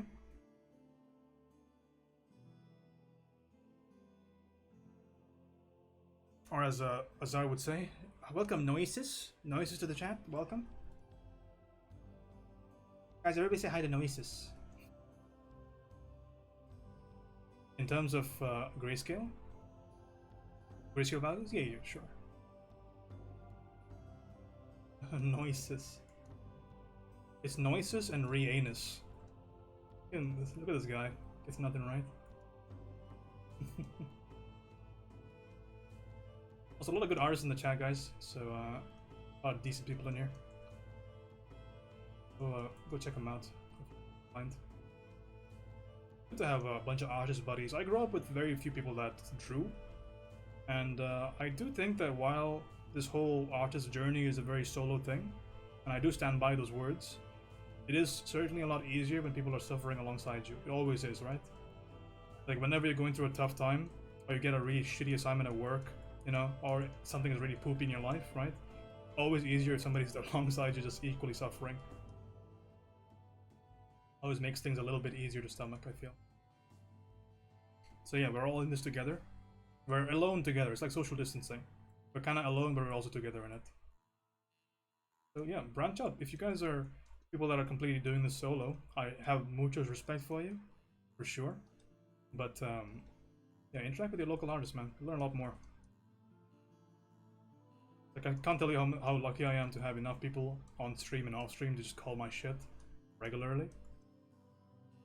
Because I speak with a lot of authority on the stream, because I don't really have any authority, but it's just the way I talk. I talk with confidence. So you might think that I actually know what I'm talking about. And to a certain degree I do when I am referencing something solid, but when there's no citation involved, and I try to be good about that, I say, hey, no citation. But realize that I'm just a very middling artist myself, right? I'm nothing crazy about what I'm doing right now. So it's good to have people around to check you to bounce ideas off of.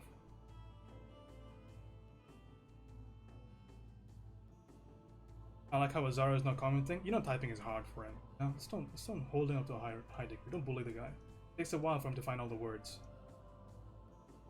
There's so many of them after all. Okay, we're getting there almost.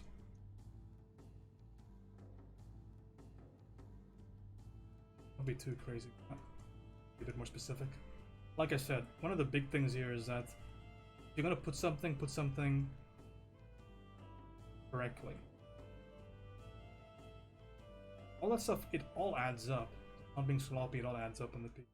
I'm trying my best to incorporate that. Because I've gotten that comment before in my design sketching about I'm kind of slightly making stuff up in certain areas, and that comes from my illustration work, where a lot of what you do in illustration is just make something up. We just call that abstraction. So we don't draw what something is, but we draw a version of something. But you can't abstract stuff in design for obvious reasons, right? Because how is a 3D modeler going to be able to make something out of your abstracted design? It's not going to be able to. He's going to get really pissed off. Complain about you too.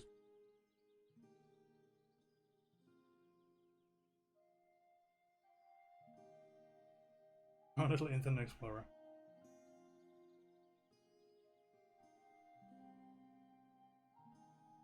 That's the big difference between what we're doing right now. General illustration stuff. I'm just trying to be clear. Because you bet your bottom dollar I'd be done with this painting maybe 3 hours ago if this was a regular. You guys that have been with me for a while have seen me paint enough sets of armor to know that that's true. Armor is one of my favorite things to paint. I have a pretty good process for doing so.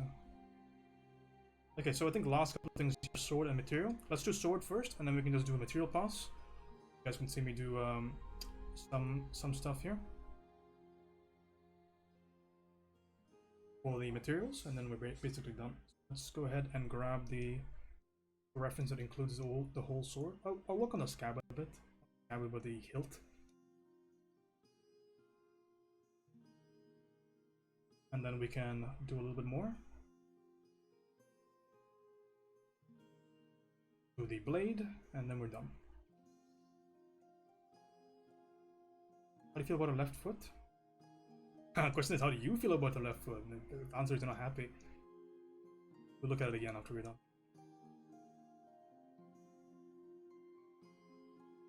if need be, I'll toss it on my off-stream pile if I'm not happy with it.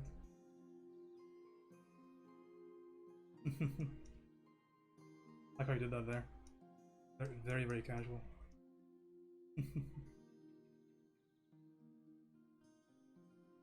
You sure you want to go out with that jacket on? I don't know, Nos. Do I? We look at it together.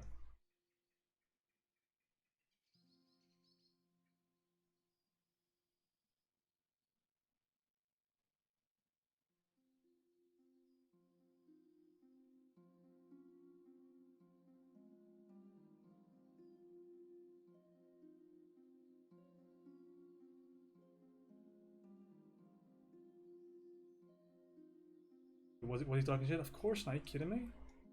When is the last time I talked shit about anybody? You're very, very classy on this stream. Nos, the fuck?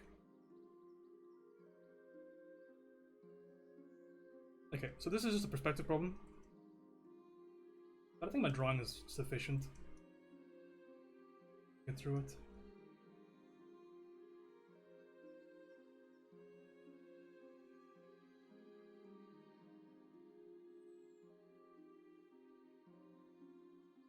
Again, you see, I'm never kind of deviating from my painting here. Always just picking from the local value. A very common and very kind of important thing in general to think about when you're finishing paintings, or in general when you're painting, is that half the time for an illustration, I think for anything, no matter what the time frame is, there's only a certain amount of value you're going to ever add onto a piece. You know, you might change the number of value. Well, you might change the actual what the values are, but the number of values, generally speaking, remain quite simple. The scheme of the values in the piece. What really changes is the arrangement. I think it's worth thinking about. Because, for example, in Schmidt's book Alla Prima, he talks about the idea that there are very limited number of values you can really put on an oil painting, and where he kind of gets most of his shifts when it comes to form. If you can't use values, he uses color differences. But he says that you should be able to solve most paintings in 5 values. But remember, this is not a rule by any regard. For example, if you guys know Art Germ, Stanley Lau, very, very prolific artist. I was once, I got a crit by Art Germ a while ago when I was first learning how to paint. And I said, hey Art Germ, alright, so I got this this painting done, and I used 5 values to make everything simpler, and he just laughed at me. He just laughed at me. In his fucking heavy Singaporean accent, he just laughed at me. He's like, 5 values? How did you paint anything with 5 values? So it's a very kind of, I think, a Western atelier kind of style painting. But it's the idea is still the same, right? It's that you're keeping this limited. Got laughed at by Art Germ. Feels fucking bad, man. But not really. I was just really happy to talk to him. Guy's a legend, man. I grew up looking at his work. Very cool to get a crit from him. Are online classes you might suggest for somebody making the jump from traditional to digital? Yeah, sure. Schoolism is a great investment, I think. I could definitely recommend Schoolism because I've personally taken a bunch of those courses. I can vouch for it. I've heard some decent things about New Masters Academy and CGMA. But I think it's important just to be fair with yourself. Like, I'm not very familiar with you, your work ethic, your individual, you know, what your strengths and weaknesses are. I'm not very certain, so I can't answer it super clearly. I don't know what you respond best to. So maybe the first step I would suggest is you could try some workshops. I think Marco Bucci has some fantastic workshops about the intros to digital painting. You can find his work, or you can find the tutorials on marcobucciartstore.com, or just go to his YouTube channel and then find his store link. I would really recommend those videos. I think they're quite comprehensive, and his tutorials in general are very good. If you want to make the jump into Schoolism, there are a few introductions to Photoshop and just digital painting in general. There are a few of those classes you can take if you'd like. I know CGMA and New Masters has similar courses. I have not taken any of those personally. Some of my friends have taken CGMA courses. Most of them positive. The one that my buddy Ona took recently was not very positive, but it might just be an anomaly, I don't know. But it makes me not want to recommend CGMA as much these days.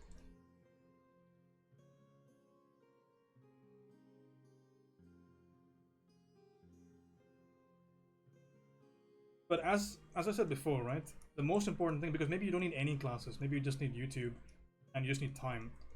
So I think the best thing for you to do is to just jump into digital with some initial kind of help from YouTube or whatever it is, some source, and then see what your learning curve is like, you know? Because you might save yourself a bunch of money by just figuring out, maybe you're like really good at it. Some people are like that, you know? Like if you have a background in gouache, for example, you might be superlatively good with learning digital art because gouache, I think gouache training translates really well to any sort of painting.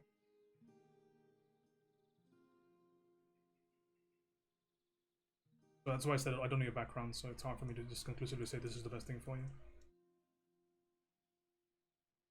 But give it a shot, man. Buy a tablet if you haven't already. With a PS, with a Procreate, with a Krita, whatever you want. And then give it a shot. So only you will be able to decide what's the best course of action. But the good thing is, it's that the fundamentals are always the fundamental. It never changes, right? So if you're a good artist, or if you're a competent artist in one realm, in one particular medium, you'll most likely be competent. Especially if you're a good fundamental guy. I find that people that maybe lack a little bit in the fundamental department kind of struggle a bit when transitioning through media, because they have a very tool-based or rule-based kind of way of painting, which has happened a number of times. But should be okay, I feel like. Initial discussions. But even if you're not, I trust in your ability to handle. And you can always come back and ask questions. We'll try and help best I can. Yeah, but the best way to do is just to do, right? So I'm waiting on my drawing display to arrive to where I am before many decisions. I painted gouache and all. Hey, good for you. You'll be fine then. You'll be totally fine. Nothing to worry about. Give it a shot. You might really like stuff from Nathan Fawkes. Nathan Fawkes is an incredible painter. He's used to be a creative director. No, I'm sorry. He used to be a color and light artist, a color key artist for DreamWorks. Incredible artist, really good gouache work. You might already be familiar with him. But he has some fantastic tutorials out there about painting in color digitally. And I think they're fantastic. Some of the best tutorials I've ever taken. The one caveat with his tutorials is that his mic keeps peaking at the S's. So maybe listen to it without headphones. But beyond that, super good tutorials. Really enjoy those ones. I think about them very often. Mainly because, first of all, he's a great teacher. But he gave so much kind of background information about the industry that I really appreciated. He had no need to give any other information, but he did anyway. And I just felt way more confident about exactly what I was doing and where it fits into a pipeline. So maybe that's not super attractive to you. I don't know what your goals are, but to me, that's something that really helped me. Of course, there's enough raw information there to make me pretty happy. Nathan Fawkes, great dude. Really solid dude. Whenever I talk about color, or I crit somebody's color, most of the information comes from that guy. His schools and tutorials were really solid. He's got some great small YouTube videos online as well that I also recommend. Nathan Fawkes YouTube channel. People in here were talking about working in charcoal, and Fawkes has an excellent book about drawing portraits in charcoal. Anybody's interested in that, it's a very well reviewed book. You can go and look into that sometime. Nathan Fawkes charcoal portraiture, I think it might be called. I actually have no confidence in what I just said, so it's a book though. It's a book about drawing faces. I'm sure you'll find it out if you Google the name and the word portrait. Really good dude. So many phenomenal educators. Which is a good thing and a bad thing. The good thing about having so many incredible resources online is that almost anybody, if you have the inclination, you have the ethic to be a good artist, you can be a good artist no matter where you are in the world these days. Fantastic. But also that means that the competition gets a lot stiffer. So we are gone on the days where you can just get hired into a AAA out of college. You have to work your ass off no matter where you are, who you are, to even get a chance. Because studios used to have the pick. You have the pick of the pack, pick of the litter. What's that? What's the expression? Pick of the something, right? Anyway, they have a great amount of picks. Comes to really quality work. Pick of the litter. It was pick of the litter.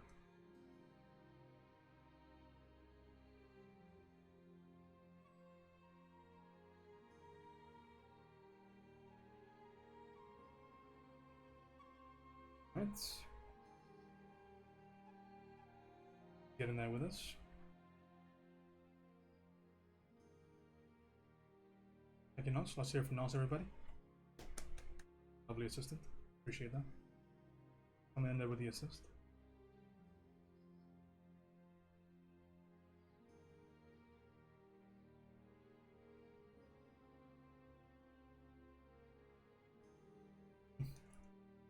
Okay.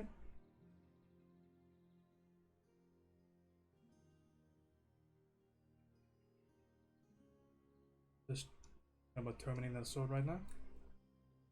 I am fitting it away intentionally because I do not want this to look so harsh. Remember, everything's a package and the sword points off screen.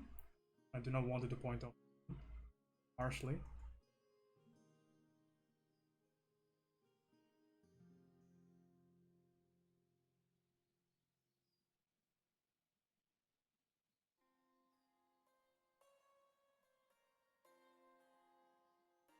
Something that I will choose to do with selection tool.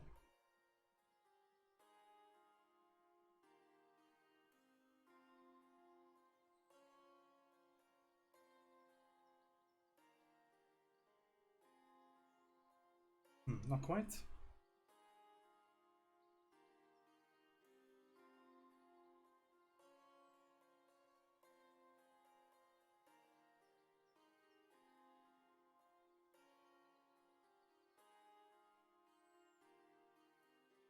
Get the primitive down. We'll Control Shift I to invert the selection. Okay. We'll erase outside the inverted to make sure that the shape is correct. We'll Control Shift I again to invert it again, so now we're inside the selection. We'll grab the value, use a line tool, and shade across. That should fix the problem. It did. Okay, so now that we know the solution works, we can now vary the value. Everything fits properly.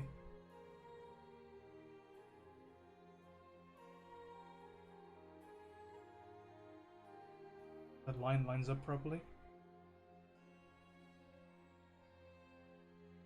Okay, mod cleaner. Now a couple of things we need to do there. Handle the edge. Oh, the edge. Well, two things have to happen here, right? One thing is that it can never be this perfect, the edge. So we have to paint over it a little bit to make it less than perfect. It's gonna be a little bit rounder. There. We're kind of losing the form there, so a couple of things can be done to assuage that. We can darken up the value around it if we need to reveal that blade edge a little bit. One thing that I'm going to do over here is I'm going to paint a small edge in my a brush like this with this texture. I'm going to go ahead and add in a dark layer, which is going to be the edge of the blade on this side. Darker value than that. This will give the blade a bit more weight. We do that, right? It's a bit harsh right now, but it's on a different layer, so we just switch the airbrush, go into erase mode, and we can slowly erase the areas that are not necessarily important, because the entire thing tapers, right? So we'll see more of that edge up here. So we retain it up there, and things are looking pretty natural so far. Same thing for the other side. I can choose to give this a more of a central highlight, which not super important to do. It's already there a little bit. I'll give it more towards the edge to separate it out. That's what I'm talking about, push and pull. Like, it's not necessarily wrong as it is right now, but what sells the message.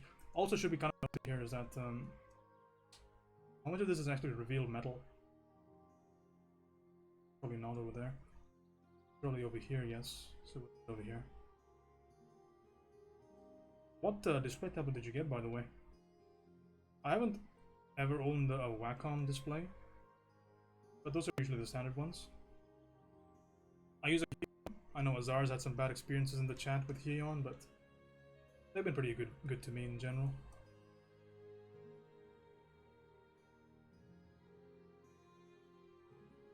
My first display tablet I won in a competition, an art competition.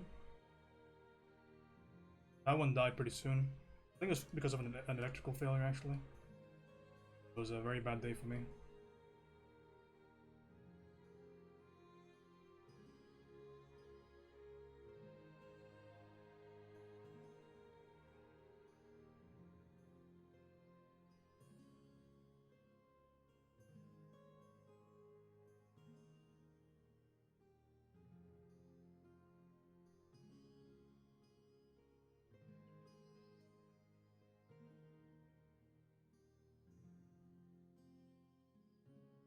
Both of my tablets have some issues with the express key buttons being held. I actually might have that problem, but I never use my express keys.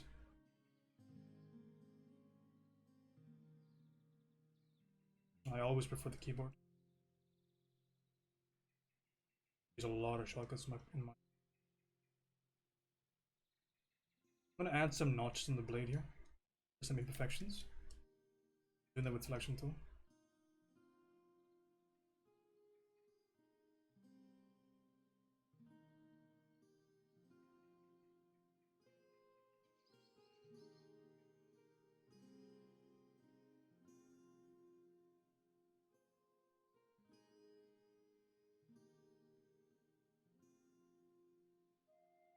My friend has the same one as you and she was happy with it. It's got unlucky. Yeah, I'm using the Camus Pro 20 if anybody's curious. Not right now, of course. Right now I'm using another Huion tablet. Using the Inspirai V2. One of my mods actually recommended me buy this tablet, and yeah, very good recommendation. It's vital, I think. A good suggestion. I actually have two of these tablets right now. One backup. I bought with stream money, so everybody.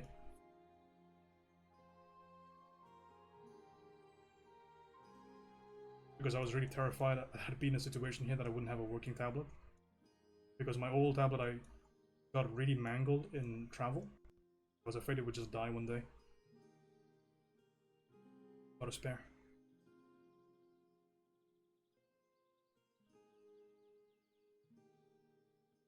And it's always good to have two tablets if you're doing something like what I can't afford to not have an option to do stuff. Because I can't even do traditional right now. Because I gotta leave my house to scan stuff. So if my tablet dies, I am really screwed. You only have a certain amount of submissions in the school before they basically kick you. That you can miss, I should say.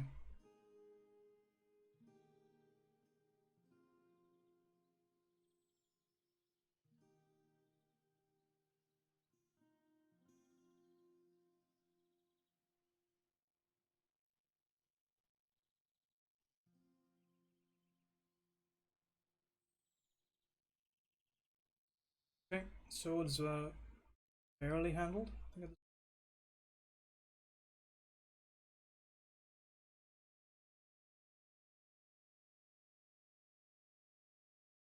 Everyone happy with that?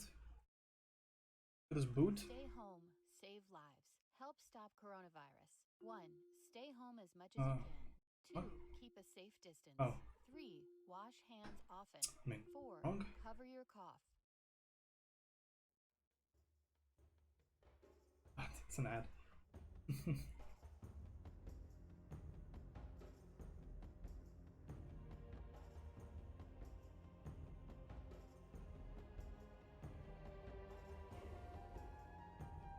Cover your coof. Everybody in the stream, cover your cock.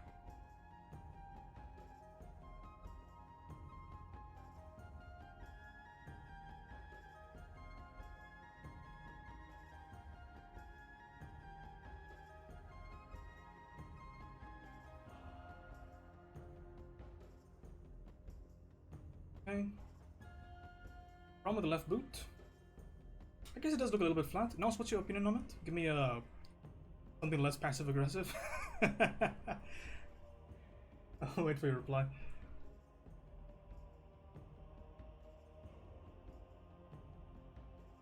Or left, you're right. I think canvas left, canvas right.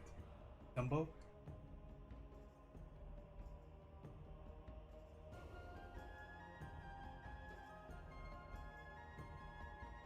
Okay, let's see what the read is like. Maybe a little bit harsh. Would you prefer this side also to get a little bit of ambient darkness over there to unify everything, I'm assuming? Is that the idea? Is this kind of pass is admissible? I don't mind that. But anything really glaring standing out to you there that I need to adjust? I think I'm okay with it. As it stands. This is a reference posted, but her ankle doesn't seem like it should bend that way. Oh, it's a proportional issue. I see. Okay. Yeah, I think it's fair. I think the issue is this, right? Because I wasn't even thinking about proportions, but it's this problem, right? It's this. That's the issue, right? Yeah, it makes sense. I don't think it's a bad comment. I can't change it right now without changing a lot of stuff. We could try, actually. Let's not say I can't.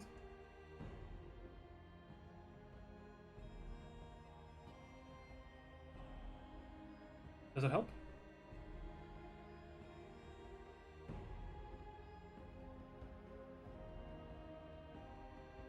Add more mouse on this side as well, straighten it out. FX.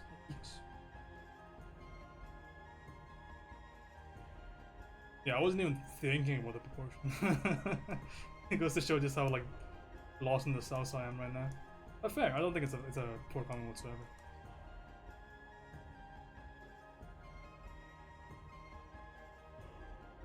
Okay, these I think they're valid criticisms, but I don't think they're things I will change at this point. What program is that? It's Krita. Proportional things I will not change. I don't think. Beyond maybe small things like I'll leave it to like something of a suspension disbelief, if that makes any sense.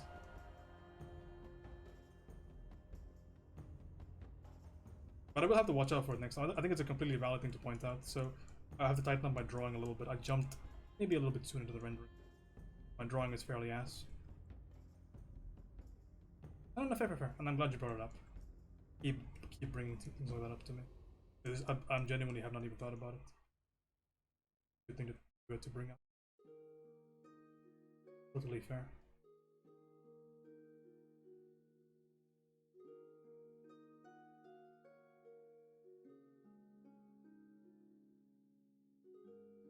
I'll do my best to try and slightly assuage that, but maybe as far as we go. But yeah, fair. Thank you for bringing that up.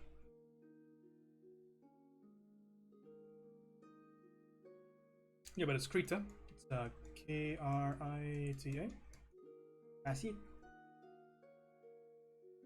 Free program, but I can get it. Alright, thank you. I also agree. I do think it looks better. Very fair.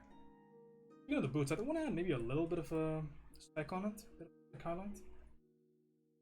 Might look cool. Also, I want to consider just changing the entire local value of the boots. It's in the back of my mind. I don't want it to look too contrasty. Let's just attempt to add a little bit of a smudged highlight on this. Let's see what it looks like.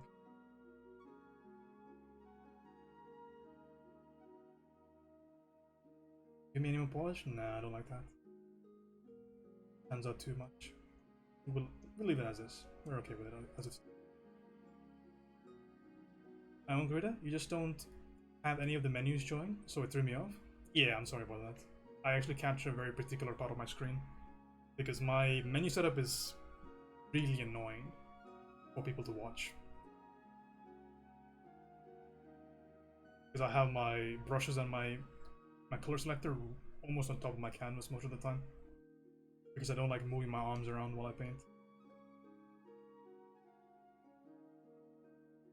So it just makes for a better viewing experience.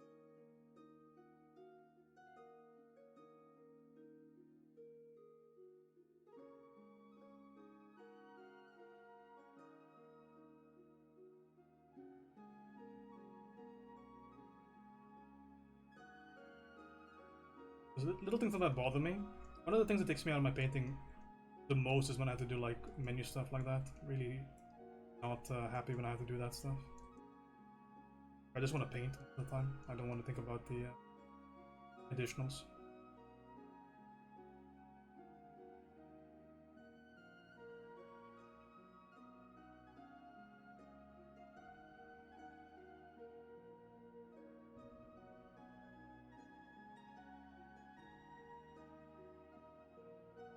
But I'm sure everybody's the same way. Most of us just want to get the work done. I can't tell you how annoying all the crashes were earlier last week. It's not like I can't do the work again, it's just I wish I could just do the work and nothing else. Such is the nature of the tasks.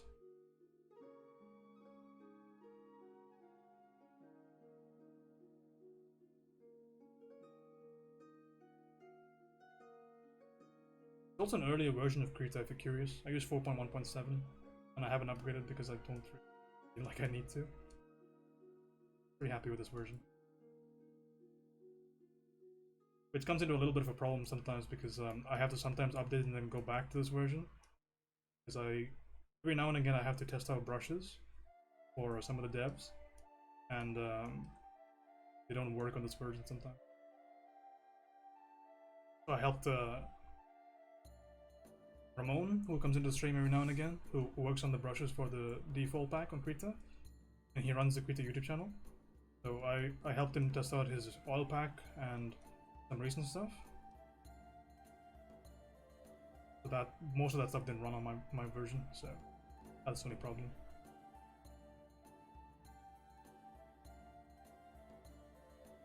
You're alright.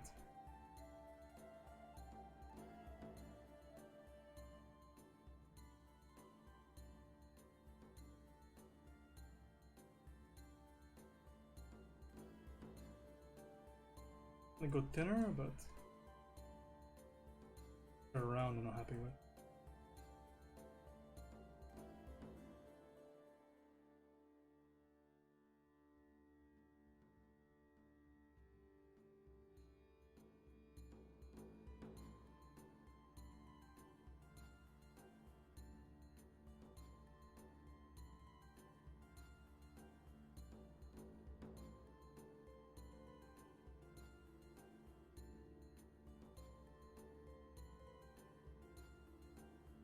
Playing around with how much I want to catch the light on that strand of hair. In the future I must remember to keep that fairly thin.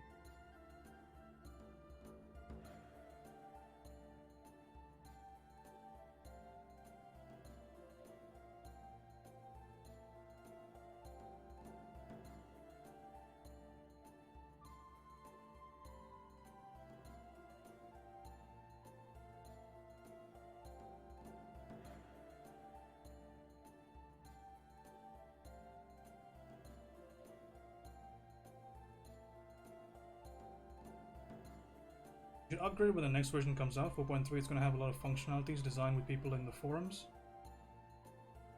It's going to actually make a difference. I will actually think about that, yeah.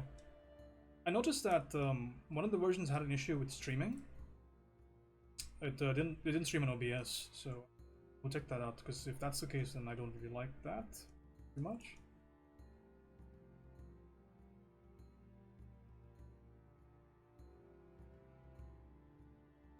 But if that's not going to be a problem, then I don't mind upgrading.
I'm surprised FCD lets you use Krita because it isn't an industry standard. The thing is, I'll tell you what is an industry standard, right?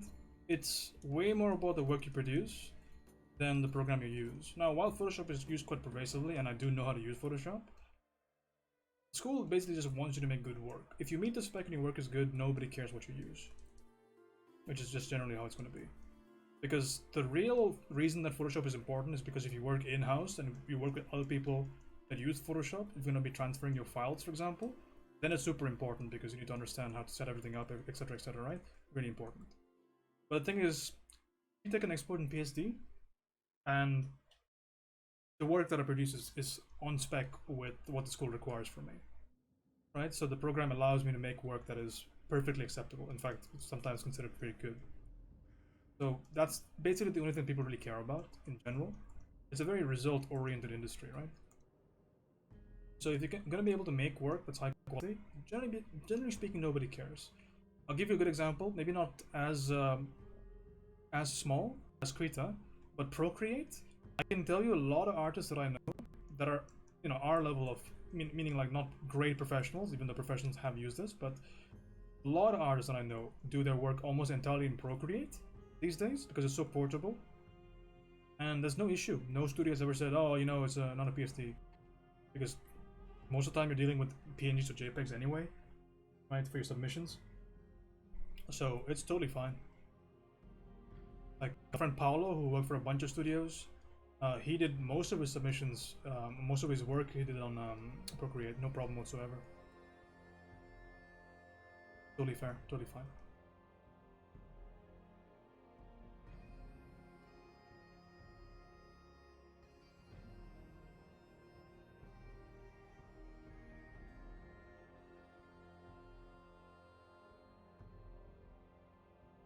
A lot of people do. Very convenient program to use. A lot of people like that. Totally fair. I think this looks kind of cool. The gestural stuff that you can do there in Procreate looks really intuitive, I think. So I can totally understand why people quite enjoy it.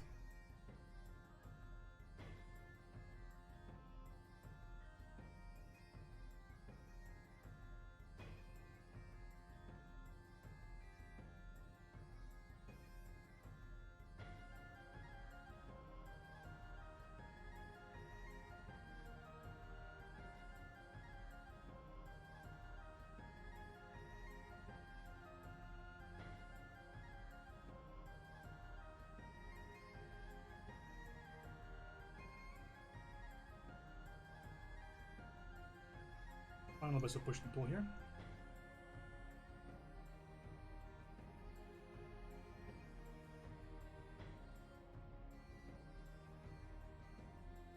The armor has a good amount of texture already. I rotating my canvas with the tablet. I do like to rotate my canvas when I'm working. Yeah, it makes sense to me, yeah. Manipulating stuff like that. I kinda get you as well. Rotating sometimes feels a little bit weird. But it's something I've just kind of grown used to for so long. We can add some amount of texture here to make the skin maybe less porcelain, things like that. So let's experiment with a little bit of texture work here. I'm gonna give her a little bit of some specular stuff on her skin. Go ahead and make a quick map here.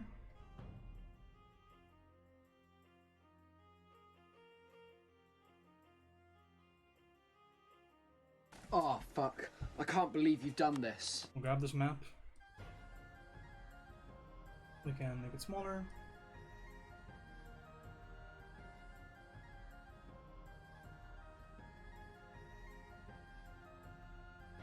There's some sort of textural difference, right?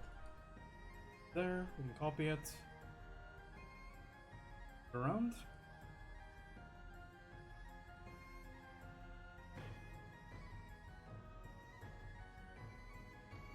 Okay, paste that. Then we're gonna set the layer mode to soft light. Okay, we'll play with the opacity a little bit. Before we do that, one additional step there. We're gonna ensure that this actually fits onto the face. We'll use a warp. Okay, so I'm gonna curve this around.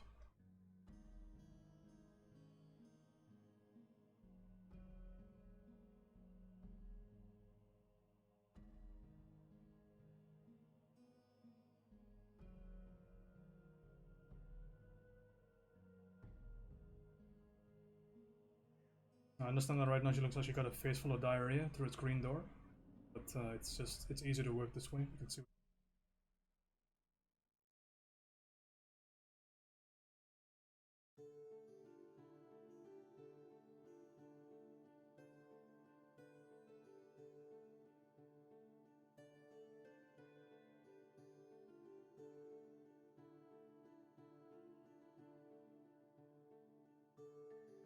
Randy, I'm assuming that is. Thank you. Appreciate the follow.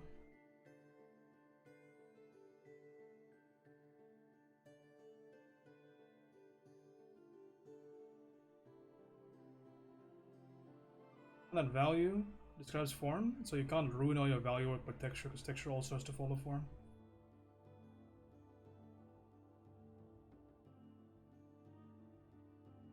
Okay, do what we just did before, soft light it. Now what I'm going to do is I'm going to selectively erase stuff and show stuff. Give a little additional grunge to the skin. It's almost not noticeable. Gives me just a bit more grit. That's what I'm looking for.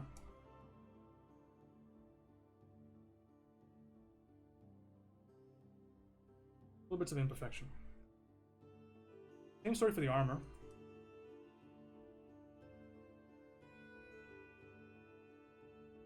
Even though I do like the finish to it right now, can I see anything on the reference that indicates that the armor is like has some wear and tear to it?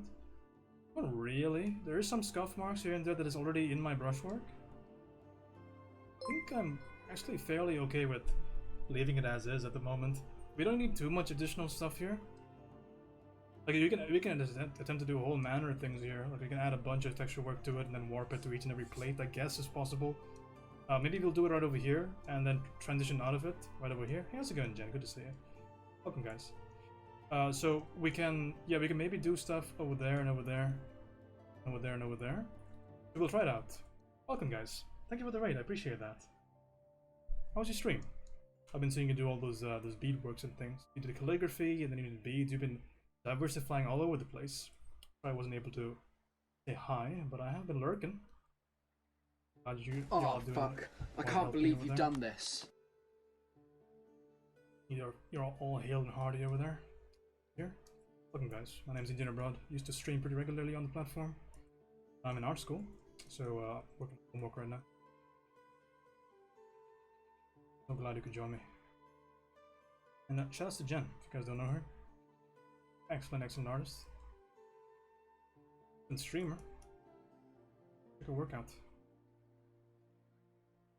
How's it going, Bill? Good to see you. Yeah, post some work if you'd like, Jen. Post Instagrams, you know, all that good stuff. That's yours. I've also painted Jen an uncomfortable number of times. Because she's just really fun to paint.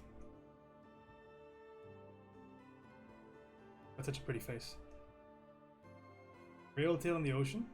Inside a large one of a tree. Yeah, you're welcome to just put those links in the chat. I don't think I can open it because my RAM is a situation right now, but I'm sure everybody in chat would appreciate a look-see at that.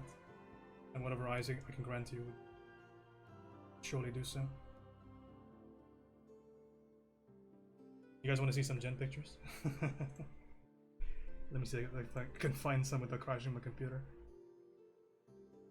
I got a couple, let me tell you. Hurt your eyes. You have little faith.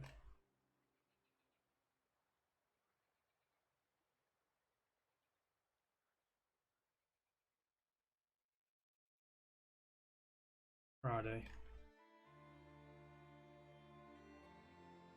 When was that, Jen? Was that November? Sounds about right. I have no idea where my phone is. I'm sorry. Hey, don't worry about it. Just put your socials in there. We should be pretty good to go. Abs, how's it going, buddy? Good to see you. Doing all right? Okay, the gen gauntlet. Here we go. We got this one over here. We got this one over here with my left hand, because this is a left-handed stream. Not too shabby. Kind of get in there. We got this one, which is super scuffed. I was trying to get used to some brushes, but not really quite there. Not there just yet. Okay, get in there. Kind of figuring it out. We did this one over here, which is getting better. Yeah, kind of get in there. Did I do any more? That might be all she wrote. That I have right now on me, at least.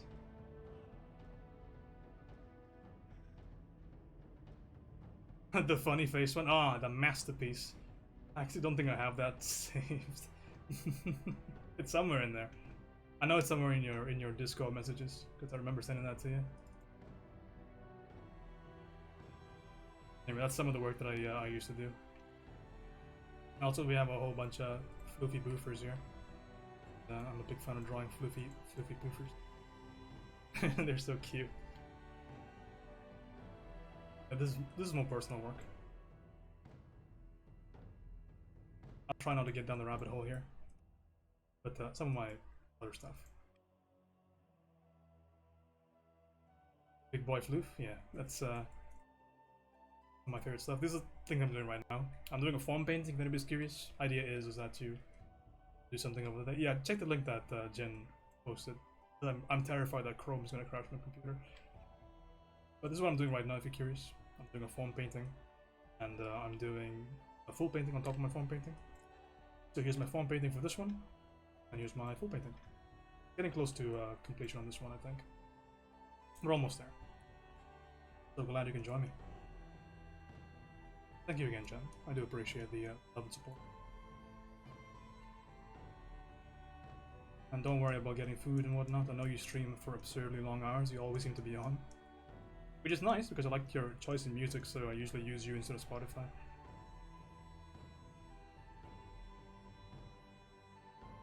DT, how's it going, man? Good to see you. How's it hanging?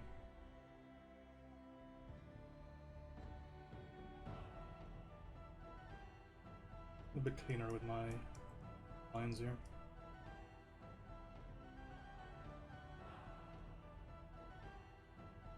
I think it's getting to a presentable level overall. Last thing I want to try out here is I want to add some scuff marks here. So I'm going to again do the same thing I did before. I'm going to add some smudgy pockmarky detail. This is almost akin to making my own texture map. I'm going to push and pull certain things here and there.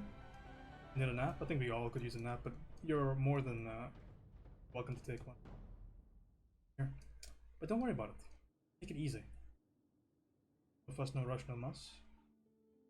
See you when I see you. Just walk to some Chrome issues. That seems to be fine. Well, good to hear. We're just adding some scuff marks here. Likewise, Jen. Thank you so much.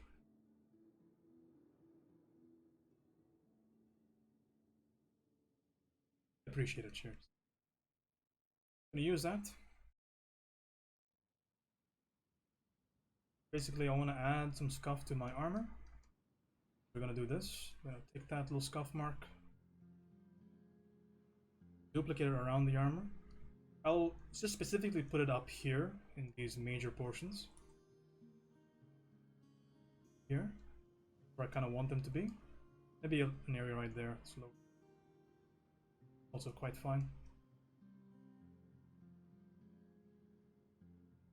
These large, flat, basically areas of armor. Okay, so once I do that, I'll collapse all my layers. Go ahead and save a version of this before.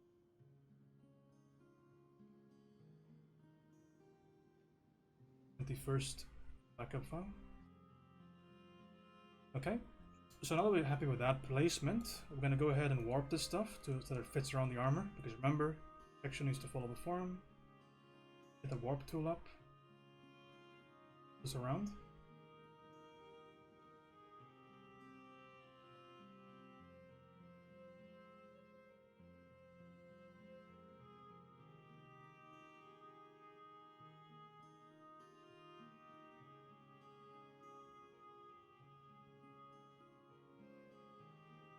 I mean, don't worry about it being too harsh, by the way. Like I said again, it's so much easier to work in primitive.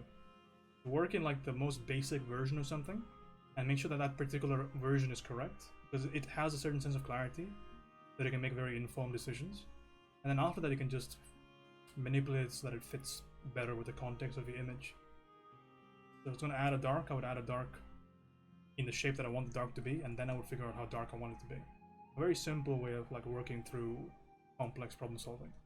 Just kind of break it down in ways that you can kind of.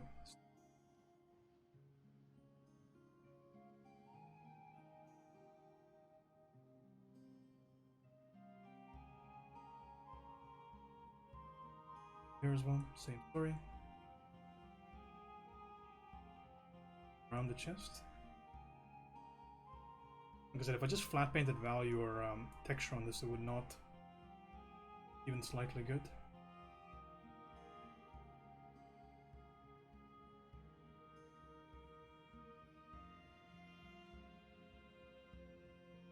Put a lot of effort into the value structure. It's a damn shame if we didn't match that kind of effort with our texture.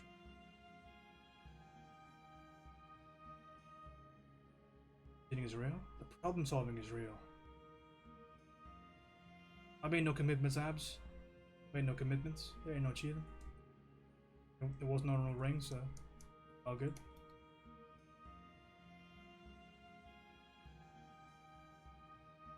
Round.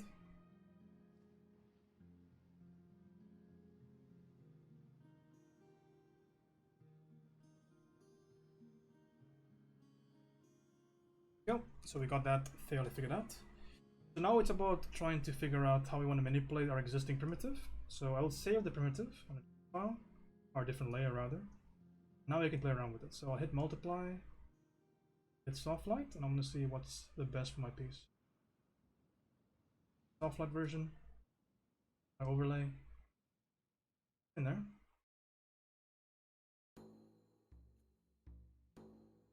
One thing I don't like is I don't like it multiplying my value so high. It's gonna have to be something with the capacity of it to ensure that doesn't happen.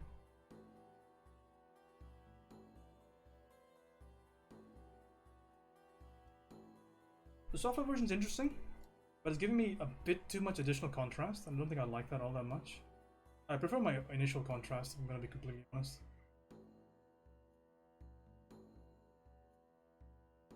In the middle will be okay, I guess, to a certain degree, but still.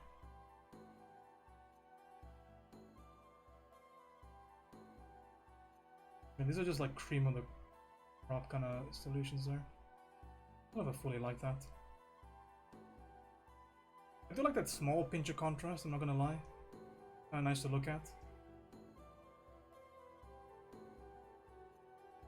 But overall, I can't see I'm the biggest fan of that change. I'm gonna mask out the areas I don't like.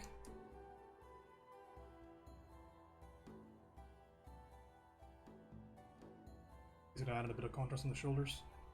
Okay, I think I'm okay with that. I can experiment more with that, maybe use more kind of dot-based textures. But the metal is basically sold at this particular point, so I'm not too unhappy with that.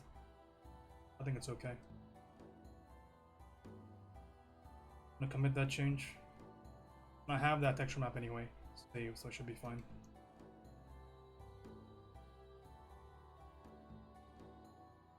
Similar story for the sword here. I want to add some blotch to it.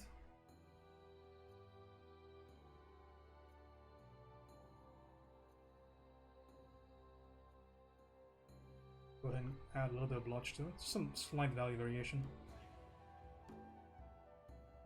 I have something that looks about where I want that to go.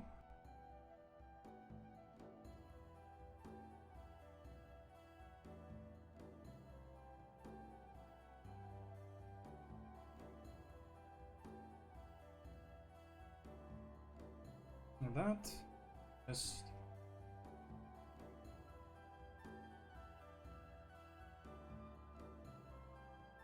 that to a reasonable amount.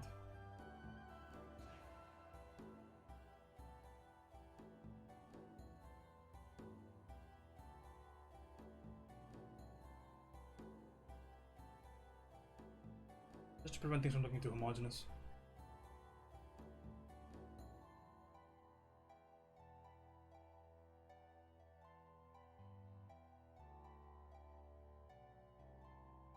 Okay, I'm happy enough with that. We can probably call this one here.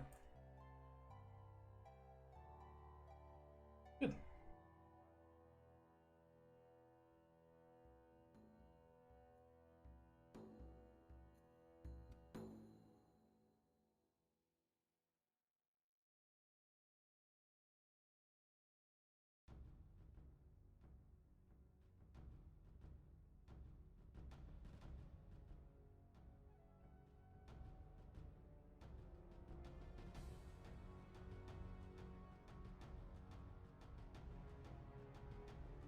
Yeah, I'm happy with that. It's a mission. Let's hope the review goes okay. I can let you guys know how everything is handled with that. Save and export a PNG of this so I have it permanently.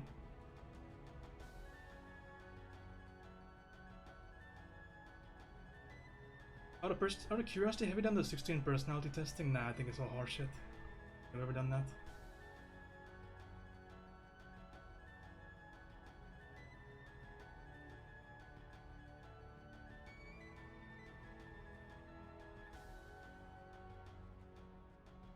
Good enough, I think.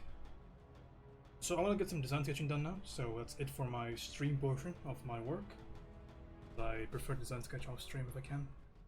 So that's it for stream. Bit of an early end, but I just want to get this done. We can go ahead and raid now. So hope you guys enjoyed me finishing up this piece. Good one. Decent piece. All good fixes I feel like. So let's see who's on, and we can send some people somewhere. That's exactly what your kind of personality would say, I know. That's exactly. Like, Ashley? Is she on? Ashley's fine. And Raider. Totally fine with that. Alright. Go ahead and do that. Also very preferable, because I don't need to use my Chrome for too long to raid Ashley. But thanks for hanging out, guys. Hopefully you learned something. I can't go for my crazy 7 or 8 hours of stream, but I am going to be working for 7 or 8 hours now. And it's mostly solving very contextual perspective problems, so I kind of want to just be silent and solve that. So you can see the result of that maybe in a couple of days. It's drawing the details on top of a building, if you're curious, so it's going to be really cool. It's a very, very, very detailed facade of a building. So cool stuff. But you'll see the results of that in the next few days. The M Hills. Alright guys, beyond that, do appreciate all of you. Be seeing you maybe in the next couple of days. If you want to see the full painting of this, most of this was finished on stream, I feel like. So you can always go back into the VODs and whatnot and contact me on Discord if you need any help with anything beyond that. If you need a crit or something, post that on Discord as well, and I'll get back to you on the next stream. I can do it live for you if you need any help in that department. But otherwise, see you whenever. Announcement on Discord when I go online. But beyond that, be nice to Ashley and have a good day. Cheers.